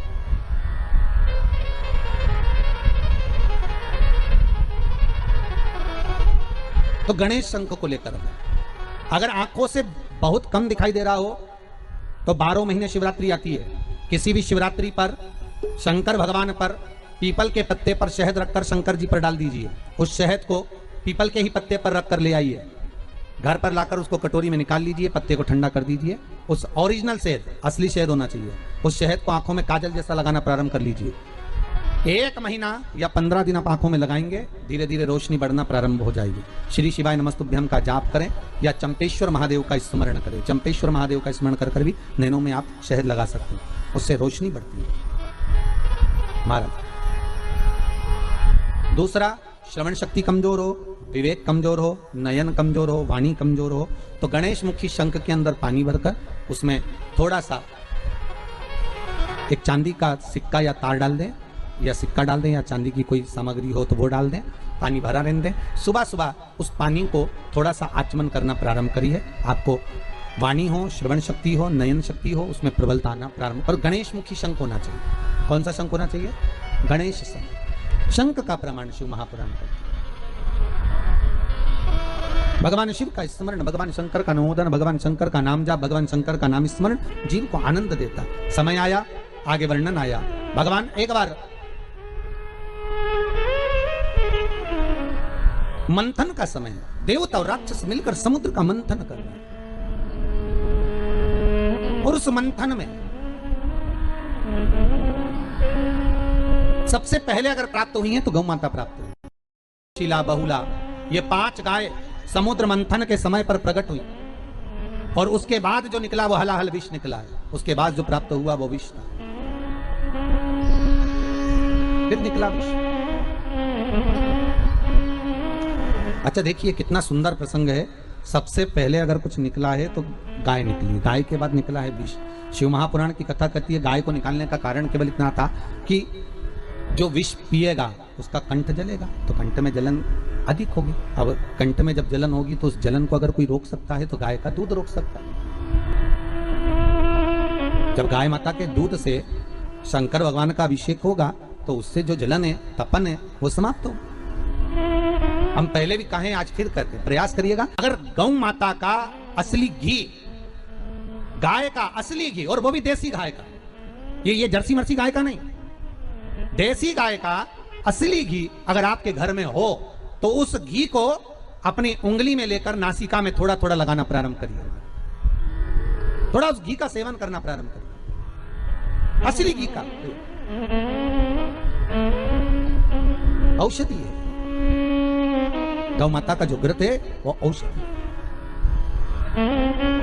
और फिर निवेदन करेंगे, अगर मौका मिले आपके यहाँ अगर देसी गाय हो तो कहीं अगर देसी गाय प्राप्त है तो गौ माता का जो मूत्र है गंगा के बराबर है, उस मूत्र को लाकर, गौ औषधि को लाकर, गौ मूत्र को लाकर अपने घर का लेपन पोषण भी करिए तो कोई दिक्कत नहीं है। ये वायरस अगर मेरी माता के, गौ माता के संपूर्ण शरीर में अगर 33 कोटि देवता है तो मेरी माँ इस वायरस को निगलने की सामर्थ्यता रखती है। इतना तो मेरी माँ गौ माता जानती है, रखती है, वो सहज नहीं। उसका लेपन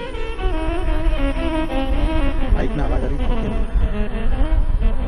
तो उसका लेपन अवश्य करें। महाराज प्रयास करिए। सर्वप्रथम निकलने वाली अगर कोई है तो वो गौ माता, और गौ माता के बाद अगर कुछ प्राप्त हुआ है, गौ माता के बाद अगर कुछ प्राप्त हुआ तो वह हला हला विष है।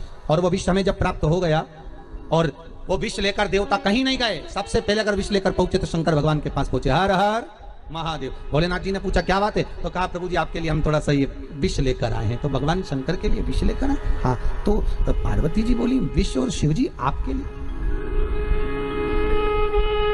विष, आपके लिए।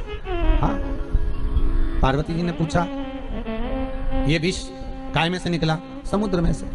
अच्छा, अगर ये समुद्र में से विष निकला है तो ये सारे देवताओं को मिलना चाहिए ना, फिर आप अकेले के लिए काय को आया है? शंकर भगवान बोले अरे पार्वती तू जानती नहीं है, तुझे इतना ज्ञान नहीं है बिल्कुल भी। पार्वती जी बोली क्या ज्ञान नहीं है, विष और आपके लिए आया? हाँ, अरे तो आप विष पियोगे? हाँ। भगवान शंकर बोले विष तो मुझे पीना पड़ेगा, विष तो मुझे धारण करना पड़ेगा।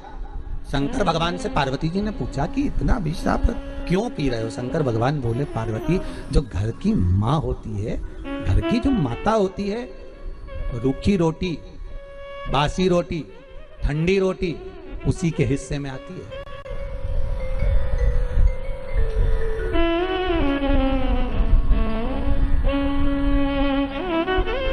हमको अभयराज जी बता रहे थे, गुरुदेव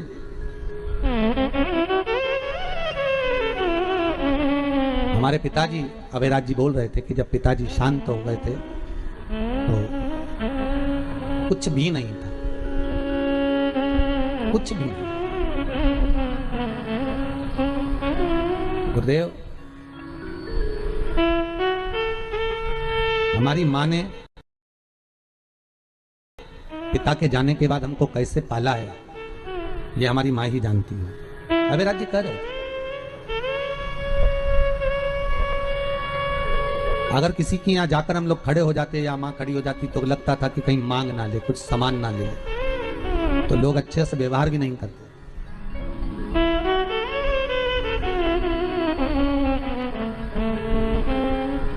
हमारी माँ, अभयराज जी बोल रहे थे, जब हमको भोजन करा देती और हम पूछते माँ तेरे लिए कुछ है कि नहीं है? नहीं, रखा है, ढक कर रखा हो। जब बर्तन को हटाकर देखते थे तो उसमें भोजन नहीं रहता था, भूखी ही रहती। ये घर का जो बड़ा होता है, घर का जो बुजुर्ग होता है, घर की जो माँ होती है, घर का जो पिता होता है, ये बहुत सहनशील होता है। इसीलिए इनको माता और पिता को भगवान कहा जाता है। क्या कहते हैं? भगवान। और आप लोगों से फिर निवेदन करूंगा, जिस घर में माँ बाप की इज्जत नहीं होती उस घर में देखना कभी बरकत नहीं होती। जहां पर माता पिता का आदर होगा, सम्मान होगा, सत्कार होगा, वहां लक्ष्मी भरपूर बरसेगी। और जहां माता पिता का आदर घटता चले जाता है, जहां माता पिता से आड़े टेढ़े शब्दों में बात करी जाती है, जरा सी देर में बहुएं जब सास से ससुर से तार्किक बात करने लगती हैं, ताने देकर एक दूसरे को ताने से जब बातें करी जाती है, उस घर में संपदा नहीं टिकती।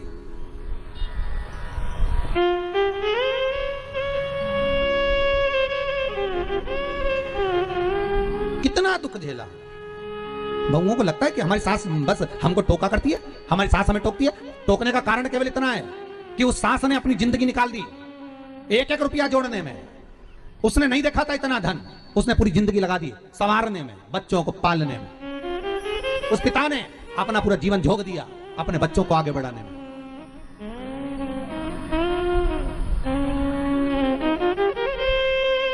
तो सास विचार करती है, ससुर विचार करता है कि मैं अपनी बहू को इतना प्रबल बना दूं कि कल से अगर कोई दुख आए, तकलीफ आए, कष्ट आए तो वो भी सहन करना सीख जाए, सहन करना सीखे। बहुत कठिन है महाराज। एक तरफ सुनार की दुकान थी, एक तरफ लोहार की दुकान थी। सुनार सोने को अग्नि में तपा रहा था, लोहार लोहे को अग्नि में तपा रहा था। सुनार सोने को अग्नि में तपाकर कूट रहा था, लोहार लोहे को अग्नि में तपाकर कूट रहा था। तब सोने के मन में एक भाव आया, एक मन में विचार आया कि मुझे भी अग्नि में तपाया, इस लोहे को भी अग्नि में तपाया, मुझे भी कूटा, इस लोहे को भी कूटा। पर सोने ने विचार करा कि मुझे जब कूटा जा रहा है तो मैं आवाज नहीं कर रहा। सुनार की दुकान में से कभी आवाज आती है कि सोना कूटने की? नहीं। पर लोहे की दुकान के सामने से जाओ तो आवाज आती है लोहे कूटने की। पर समझ में नहीं आया कि लोहा इतनी आवाज क्यों करता है। तब लोहे का टुकड़ा उचक कर सुनार की दुकान के अंदर चले गया, और सुनार की दुकान में जब एक लोहे का टुकड़ा गया तो उस सोने ने लोहे से पूछा, भाई लोहा ये बता कि मुझे अग्नि में तपाया, तुझे अग्नि में तपाया, मुझे कूटा, तुझे कूटा, पर मैं आवाज करता। सोना कहता है, पर लोहा तू कुटने पर इतनी आवाज क्यों करता है? तब लोहे ने कहा, सोना बात इतनी सी है, तुझे जो कूट रहा है वो लोहे का हथौड़ा है। लोहा कहता है, मुझे जो कूट रहा है वो लोहे का हथौड़ा है। बस अपने को जब कूटता है तो आवाज तो निकल ही जाती है। दूसरा ताने देगा, सहन कर लोगे, दूसरा अपशब्द कहेगा, सहन कर लोगे, पर अपना होकर अपने से जुड़ा हुआ व्यक्ति जब ताने देता है, अपशब्द कहता है, गाली देता है, आड़ा टेढ़ा बोलता है, तो सहन नहीं हो पाती। बड़ा कठिन हो जाता है सहना। जब लोहे को लोहा चोट देता है तो आवाज निकल जाती है। दूसरा देगा चल जाएगा, पर अपना ना दे, बहुत कठिन। फिर निवेदन करूंगा, बर्तन को बाहर से ज्यादा मांजते हो कि अंदर से ज्यादा मांजते हो? बोलो जम के। आपसे नहीं पूछ रहा हूं क्योंकि आप तो मांजे ही नहीं होगे, और लॉकडाउन में मांजा हो तो बात दूसरी है। तो आपसे नहीं पूछ रहा हूं, मैं तो जीजियों से पूछ रहा हूं। आप जीजियों बोलो, बर्तन को बाहर से ज्यादा मांजते हो कि अंदर से ज्यादा मांजते हो? अरे बोलो जम के। हैं? अंदर से। गंगा घाट की हो तुम भी, चतुर तो बहुत हो, पक्का है, बिल्कुल सही बोली ना। कहां से मांजते हो? अंदर से। क्योंकि बर्तन का काम अंदर से। अगर दूध रखेंगे फटे ना, सब्जी बनाए बेकार ना हो, कोई सामग्री रखे तो बेकार ना हो, इसलिए बर्तन को अंदर से मांजा जाता है। बस शिव महापुराण भी यही कहती है, बाहर से कैसे भी दे लेना पर भीतर से साफ हो। अंदर से जितने निर्मल हो गए, क्योंकि भगवान की कथा रामचरितमानस कहती है, निर्मल मन सो मोहि पावा, मोहि छल छिद्र कपट ना भावा। भगवान की कथा कर रही है, मुझे निर्मल मन चाहिए, निर्मल वृत्ति चाहिए, निर्मल सोच चाहिए, निर्मल भाव चाहिए। प्रेशर डाउन हो रहा है, मुझे निर्मल मन चाहिए, निर्मल मन। निर्मल मन सो मोहि पावा, मोहि छल छिद्र कपट ना भावा। बर्तन बाहर से कैसा, तुम बाहर कैसे भी कपड़े पहन रहे हो चल जाएगा, पर अंदर से अच्छे दिखो जी। दुनिया के लोग आज के जमाने में बाहर से अच्छे दिखते हैं, और अंदर कितना कपट भरा होता है ये वही जानते हैं साहब। कितना कपट।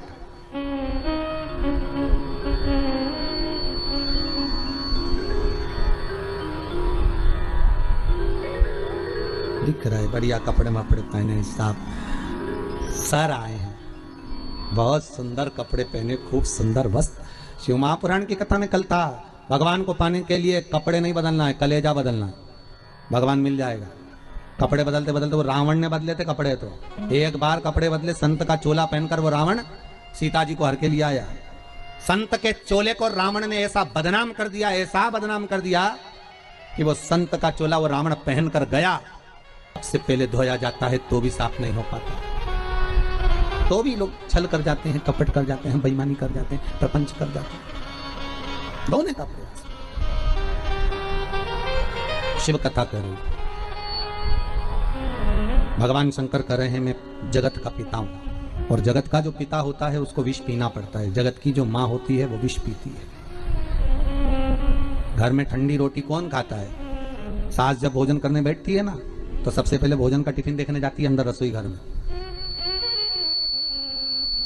सबसे पहले टिफिन देखने जाएगी वो रसोई घर में, और टिफिन देखेगी और फ्रिज के ऊपर अलमारी पर जो डब्बा रखा रहेगा रोटी का उसको देख कर आएगी। और बहू जब रोटी ला कर देगी ना, तो सास कहेगी बेटा दाल अच्छी बनी है, कड़ी अच्छी बनी है, आज सब्जी अच्छी बनी है, मुझे वो ठंडी रोटी ला कर दे। तो बहू कहती मम्मी ठंडी रोटी? हाँ तो गरम है तो सही, गरम खाओ ना तुम। नहीं नहीं नहीं मेरे को ठंडी अच्छी। तो क्या सास को ठंडी अच्छी लगती है क्या? नहीं, पर सास ठंडी इसलिए खा रही है कि ना बड़ी बहू खाएगी, ना छोटी खाएगी, ना मंजली खाएगी, ना संजली खाएगी, ना ही अपने पतियों को खिलाएंगी, ना ही अपने बच्चों को खिलाएंगी। और वो रोटी जो ज्यादा बन के रखाई है ये कोई नहीं खाने वाली, आखिरी में ले जाके ये गाय को डाली जाएगी। मैंने एक एक रोटी का है, एक एक अन्न का दाना देखा है गरीबी का, इसलिए बेचारी सास वो ठंडी रोटी को खा जाती है। ठंडी, अच्छा बहुवन सोचती हैं ठंडी खाएंगे बीमार पड़ गए तो, अपने बच्चे को खिलाएंगे बीमार पड़ गए तो, पति को खिलाएंगे बीमार पड़ गए तो, और बुढ़िया बुढ़ा व्यक्ति ठंडी खा जाता, और ये गरम खाए तो भी कहीं कमर दुख रही, कहीं घुटना दुख रहा, कहीं सिर दुख रहा, कहीं कंधा दुख रहा, कहीं हमारी आंख दुख रही, कहीं भेजा दुख रहा, और वो बुढ़िया ठंडी खाए तो भी ऐसी चकाचक जाए, चकाचक, कुछ नहीं बिगड़े उसको।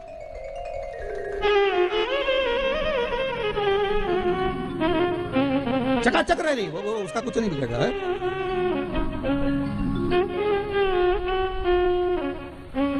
अभी तुम यहीं देख लेना रे, कहीं मत जाओ, बघेल परिवार में जरा हम जहां ठहरे ना मैया जाओ, तुम्हें पूरी लीला का दर्शन कराएंगे शिव महापुराण का, पूरी लीला का।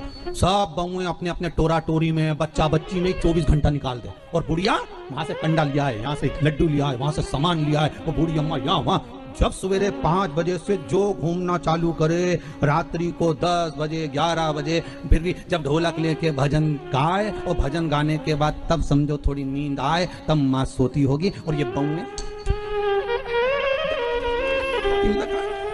पिन लगा के फिर छोरा छोरी उनके तैयार करेगी, और जरा सा छोरा छोरी रोया तो फिर दोच भी लगे मार, और फिर गजब। हमने कहा पूरी शंकर की कथा यहीं भरी है राम। पांडे तारा, जय हो शंकर भगवान की, हर हर। बहुत सारी कथा पांडे तारा की, तुम कहोगे तो कल और सुना दूंगा, चिंता मत करो। भगवत भजन में माँ माँ होती है, पिता पिता होता है, और माता पिता होते हैं। भगवान शंकर के सामने विष रखा था और जगत जननी जगदम्बा करी, आप विष पियोगे? शिव कहते हैं मैं घर का बड़ा, शंकर करे मैं घर का बुजुर्ग, और घर का जो बड़ा होता है विष उसको पीना पड़ता है। घर की जो बड़ी होती है ठंडी रोटी उसके हिस्से में आती है, घर का जो बड़ा होता है सुनकर उसको चलना पड़ता है। एक घर में बड़ी बहू होती है, छोटी बहू होती है। बड़ी बहू अगर थोड़ा काम बिगाड़ देना तो माता कह देती है, माता पिता का तू बड़ी थी ना, तू तो समझदार थी, तू तो अकल था तुझ में, तो तू तो देख सकती थी। और छोटी अगर गड़बड़ कर जाए, वो तो अकल नहीं है, छोटी है, छोटी है। भगवान से प्रार्थना करना, अगली बार जन्म देना तो बड़ा बनाकर मत भेजना। जितने बड़े होते हैं उन्हीं को सुनकर चलना पड़ता है, छोटे का क्या है, वो तो अलमस। भगवान से बस 2 बात की, एक बड़ा मत बनाओ, एक समझदार मत बनाओ। घर में 2 तरह की बहू होती है, एक समझदार, एक वो ऐसी होती है जिसमें अक्ल ही नहीं होती। जो समझदार होती है बेचारी, इसको 24 घंटा काम करना पड़ता है, मामा जी आए कि नहीं आए, फूफा जी आए कि नहीं आए, काका जी ने रोटी खाई कि नहीं खाई, नाना जी आए कि नहीं आए। और एक वो जिसमें अक्ल नहीं रहनी, वो पूरी शादी में सबसे पहले मेहंदी मंडा मुंडू के तैयार मैयार होके और बफेट निपटा के बच जाए। अच्छा घर की माताएं कहती भी है, बता तुम्हारी वो छोटी बहू में तो अकल ही नहीं, कि उसमें तो अकल नहीं, पर बढ़िया हमारी बड़ी समझदार। और जो समझदार बेचारी दिन भर काम में लगी रहे, ना मेहंदी मंडाने की फुर्सत, ना काम की कोई, बस लगी रहे। भगवान से कहना बड़े मत बनाना, इतने बड़े मत बनाओ कि हम कामों में उलझे रह जाए, हमें छोटा बना दो। एक माता के 2 पुत्र, एक 14 साल का, एक 4 साल का। 14 साल वाले को भी भूख लग रही है, 4 साल वाले को भी लग रही है। माँ ने दोनों को भोजन दिया, 14 साल वाले को थाली में लगा कर दिया, 4 साल वाले को हाथ में रोटी में घी लगाकर नमक लगाकर फिंगर बना कर दे दिया, ले खा ले। 14 साल का बेटा एक जगह पर बैठकर भोजन कर रहा है, 4 साल का बेटा माता का पल्लू पकड़ कर जा रहा है, जहां माँ जाती है माँ पीछे पीछे जाते जाते भोजन करता जाता है। भगवान से कहना भगवान हमें 14 साल के बेटे जैसा बड़ा मत बनाना कि एक जगह बैठकर हम भजन कर लें, हमें 4 साल के बेटे जैसा छोटा सा बनाना, चलते फिरते तेरा भजन कर लें और तेरे धाम में पहुंच जाएं, ऐसी कृपा करना। बहुत छोटा बना, हमें बड़ा नहीं बनना, हमें छोटा बनना। शिव कथा कर शिव महापुराण की कथा। भगवान विष पी गए। मेरी जगत जननी जगदम्बा को लगा कि मेरा पति विष पी रहा है। आद्य शक्ति जगदम्बा कंठ में पहुंच गई। मां कालरात्रि, मां कुष्मांडा, मां ब्रह्मचारिणी, मां स्कंदा, मां कात्यायनी, मां सिद्धात्री, मां ब्रह्मचारिणी भगवान के कंठ में पहुंच गई और माता ने उस हलाहल विष को अपने भगवान शिव के गले में ही रख दिया, नीचे नहीं करने दिया। ये धर्म पत्नी होती है। पति को अगर दुख आया है तो हथेली पर उस दुख को झेल लेती है। ये धर्म पत्नी होती है। धर्म पत्नी का पथ है कि पति के ऊपर काल भी आ जाए, सावित्री बनकर जैसे पति को काल से भी निकाल कर ले आई, ऐसी धर्म पत्नी होती है जो काल में भी, दुख में भी, तकलीफ में भी, कष्ट में भी खड़ी रहती है। मां ने हाथ में विष को झेल लिया। अमृत निकला, औषधि निकली, माणिक मोती निकला, रतन आभूषण निकले, सारे बांटे। बाद में अमृत निकला। अमृत लेकर देवता आए और देवता उस अमृत को लेकर जैसे ही आए, सारे देवता आपस में मिलकर अमृत को पी गए। पार्वती जी को यह बात बड़ी बुरी लगी कि विष निकला तो सबने लाकर तुमको दे दिया, अमृत निकला तो बताने तक नहीं आए कि अमृत निकला। ये दुनिया की रीति है। जब दुख आता है ना तो भगवान के सामने जाकर रोते हैं, भगवान इतना दुख हो गया, उनने ऐसा कर दिया, उनने वैसा कर दिया। और जब सुख मिलता है ना तो कोई भगवान के सामने जाकर नहीं कहता भगवान 5 लाख मिल गए, भगवान 4 लाख का फायदा हुआ, भगवान 3 लाख मिले, भगवान 50,000 का फायदा मिला, भगवान ऐसी कृपा हो गई कि मेरे को 25,000 मिल गए। कोई नहीं जाकर भगवान को कहता कि इतने मिल गए। भगवान से बस कहता भगवान बहुत अच्छा हुआ, मेरा एक काम हो गया। पर भगवान से ये नहीं कहा कि इतना फायदा हो गया, इतनी कृपा तूने कर दी, इतनी दया तूने करी है। ये दया कम नहीं, बड़ी कृपा करी भोलेनाथ, बड़ी कृपा।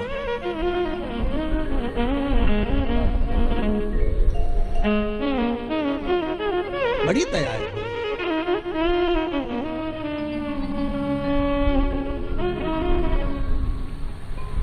और ये तेरी कृपा बिना हो ही नहीं सकता। आज हमारे वो भैया लोग अभय राज जी बता रहे थे, हमारे भाइयों में घना प्रेम महाराज जी, सब आपस में एक दूसरे से इतना समाजत बनाकर चलते हैं, सबका आत्मीय प्रेम बना रहता है, हर कार्य में अग्रणता रहती है। हमारे एक बड़े भैया पूजन में, यज्ञ में बैठे हुए हैं, एक दिन रोज प्रतिदिन शिव महापुराण का पूजन भी चल रहा है। ऐसा हमारे परिवार में ऐसा समाजस बना हुआ है। ये एक आनंद है। इसी को प्रेम कहते हैं, इसी को आनंद कहते हैं, इसी को करुणता कहते हैं, इसी को वात्सल्यता, इसी को प्रेम कहते हैं। महाराज विष निकला, शिव जी के पास आ गया। अमृत निकला तो कोई बताने नहीं आया, और अमृत पी भी लिया देवताओं ने। और अमृत पीने के बाद देवताओं को आ गया अहंकार, और इतना अभिमान देवताओं में आ गया, इतना अभिमान आ गया। होता है जब धन आ जाता है, संपदा आ जाती है, सत्ता आ जाती है, वैभव आ जाता है, थोड़ा धन प्राप्त हो जाता है, थोड़ा ज्ञान प्राप्त हो जाता है, थोड़े दुनिया के लोग विद्वान हो जाते हैं, कुछ ज्यादा पढ़ भी लेते हैं तो विद्वत्ता आ जाती है। पर ज्ञान तो आ जाएगा, अमृत तो मिल जाएगा, पर नम्रता कहां से लाओगे? कथा में पहले भी कहा, बच्चों को कार मत दिलाओ, संस्कार दिलाओ। कार दिलाओगे बच्चे बेचकर खा जाएंगे, संस्कार दिलाओगे तो बच्चे कारों की लाइन लगा देंगे। संस्कार अगर हैं तो कार भी शोभा देती है, कार भी शोभा देती है।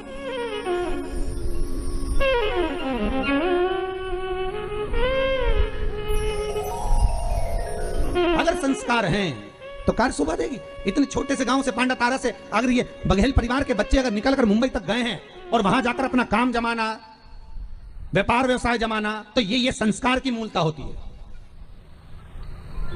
पिता के जाने के बाद में बच्चे बिगड़ जाते हैं, मार्ग से भटक जाते हैं, खाने पीने में लग जाते हैं, व्यभिचार में लग जाते हैं, गंदे काम में लग जाते हैं। पर माता ने जो ज्ञान दिया, संस्कार मिला, आज उसी का तो बल है जो अच्छी सत्ता पाकर बैठे हुए, अपना प्रदेश छोड़कर भी, अपना गांव छोड़कर भी, दूसरी जगह जाकर भी भगवान की भक्ति में आनंद पाते हुए, स्मरण करते हुए आज 10 लोगों में इज्जत बनाकर बैठे हुए। ये प्रेमता, ये करुणता, ये स्नेहता है आपकी, ये वात्सल्यता है। तो प्रेम का भाव रखिए, आनंद का भाव रखिए, निर्मल भाव। अमृत बताने नहीं आए, और अमृत नहीं बताया। पार्वती ने कहा अमृत नहीं है, नहीं आए बताने। शिव जी बोले कोई बात नहीं, नहीं बताए, मत बताने दे। शिव जी हलाहल विष पीकर नीलकंठधारी बन गए। शिव जी का एक नाम हो गया नीलकंठेश्वर महादेव। बोला हर हर महादेव। भगवान शिव का नाम नीलकंठेश्वर महादेव, नीलकंठेश्वर। ऐसे भगवान शिव शंकर ओघड़दानी त्रिकालदर्शी कैलाशी की पावन कथा आनंदमय चल रही है। भाव भक्ति से आज नीलकंठेश्वर महादेव की कथा पर ही कथा को विराम की ओर लेते हैं। कल कथा के क्रम में आगे बढ़ते हुए सुंदर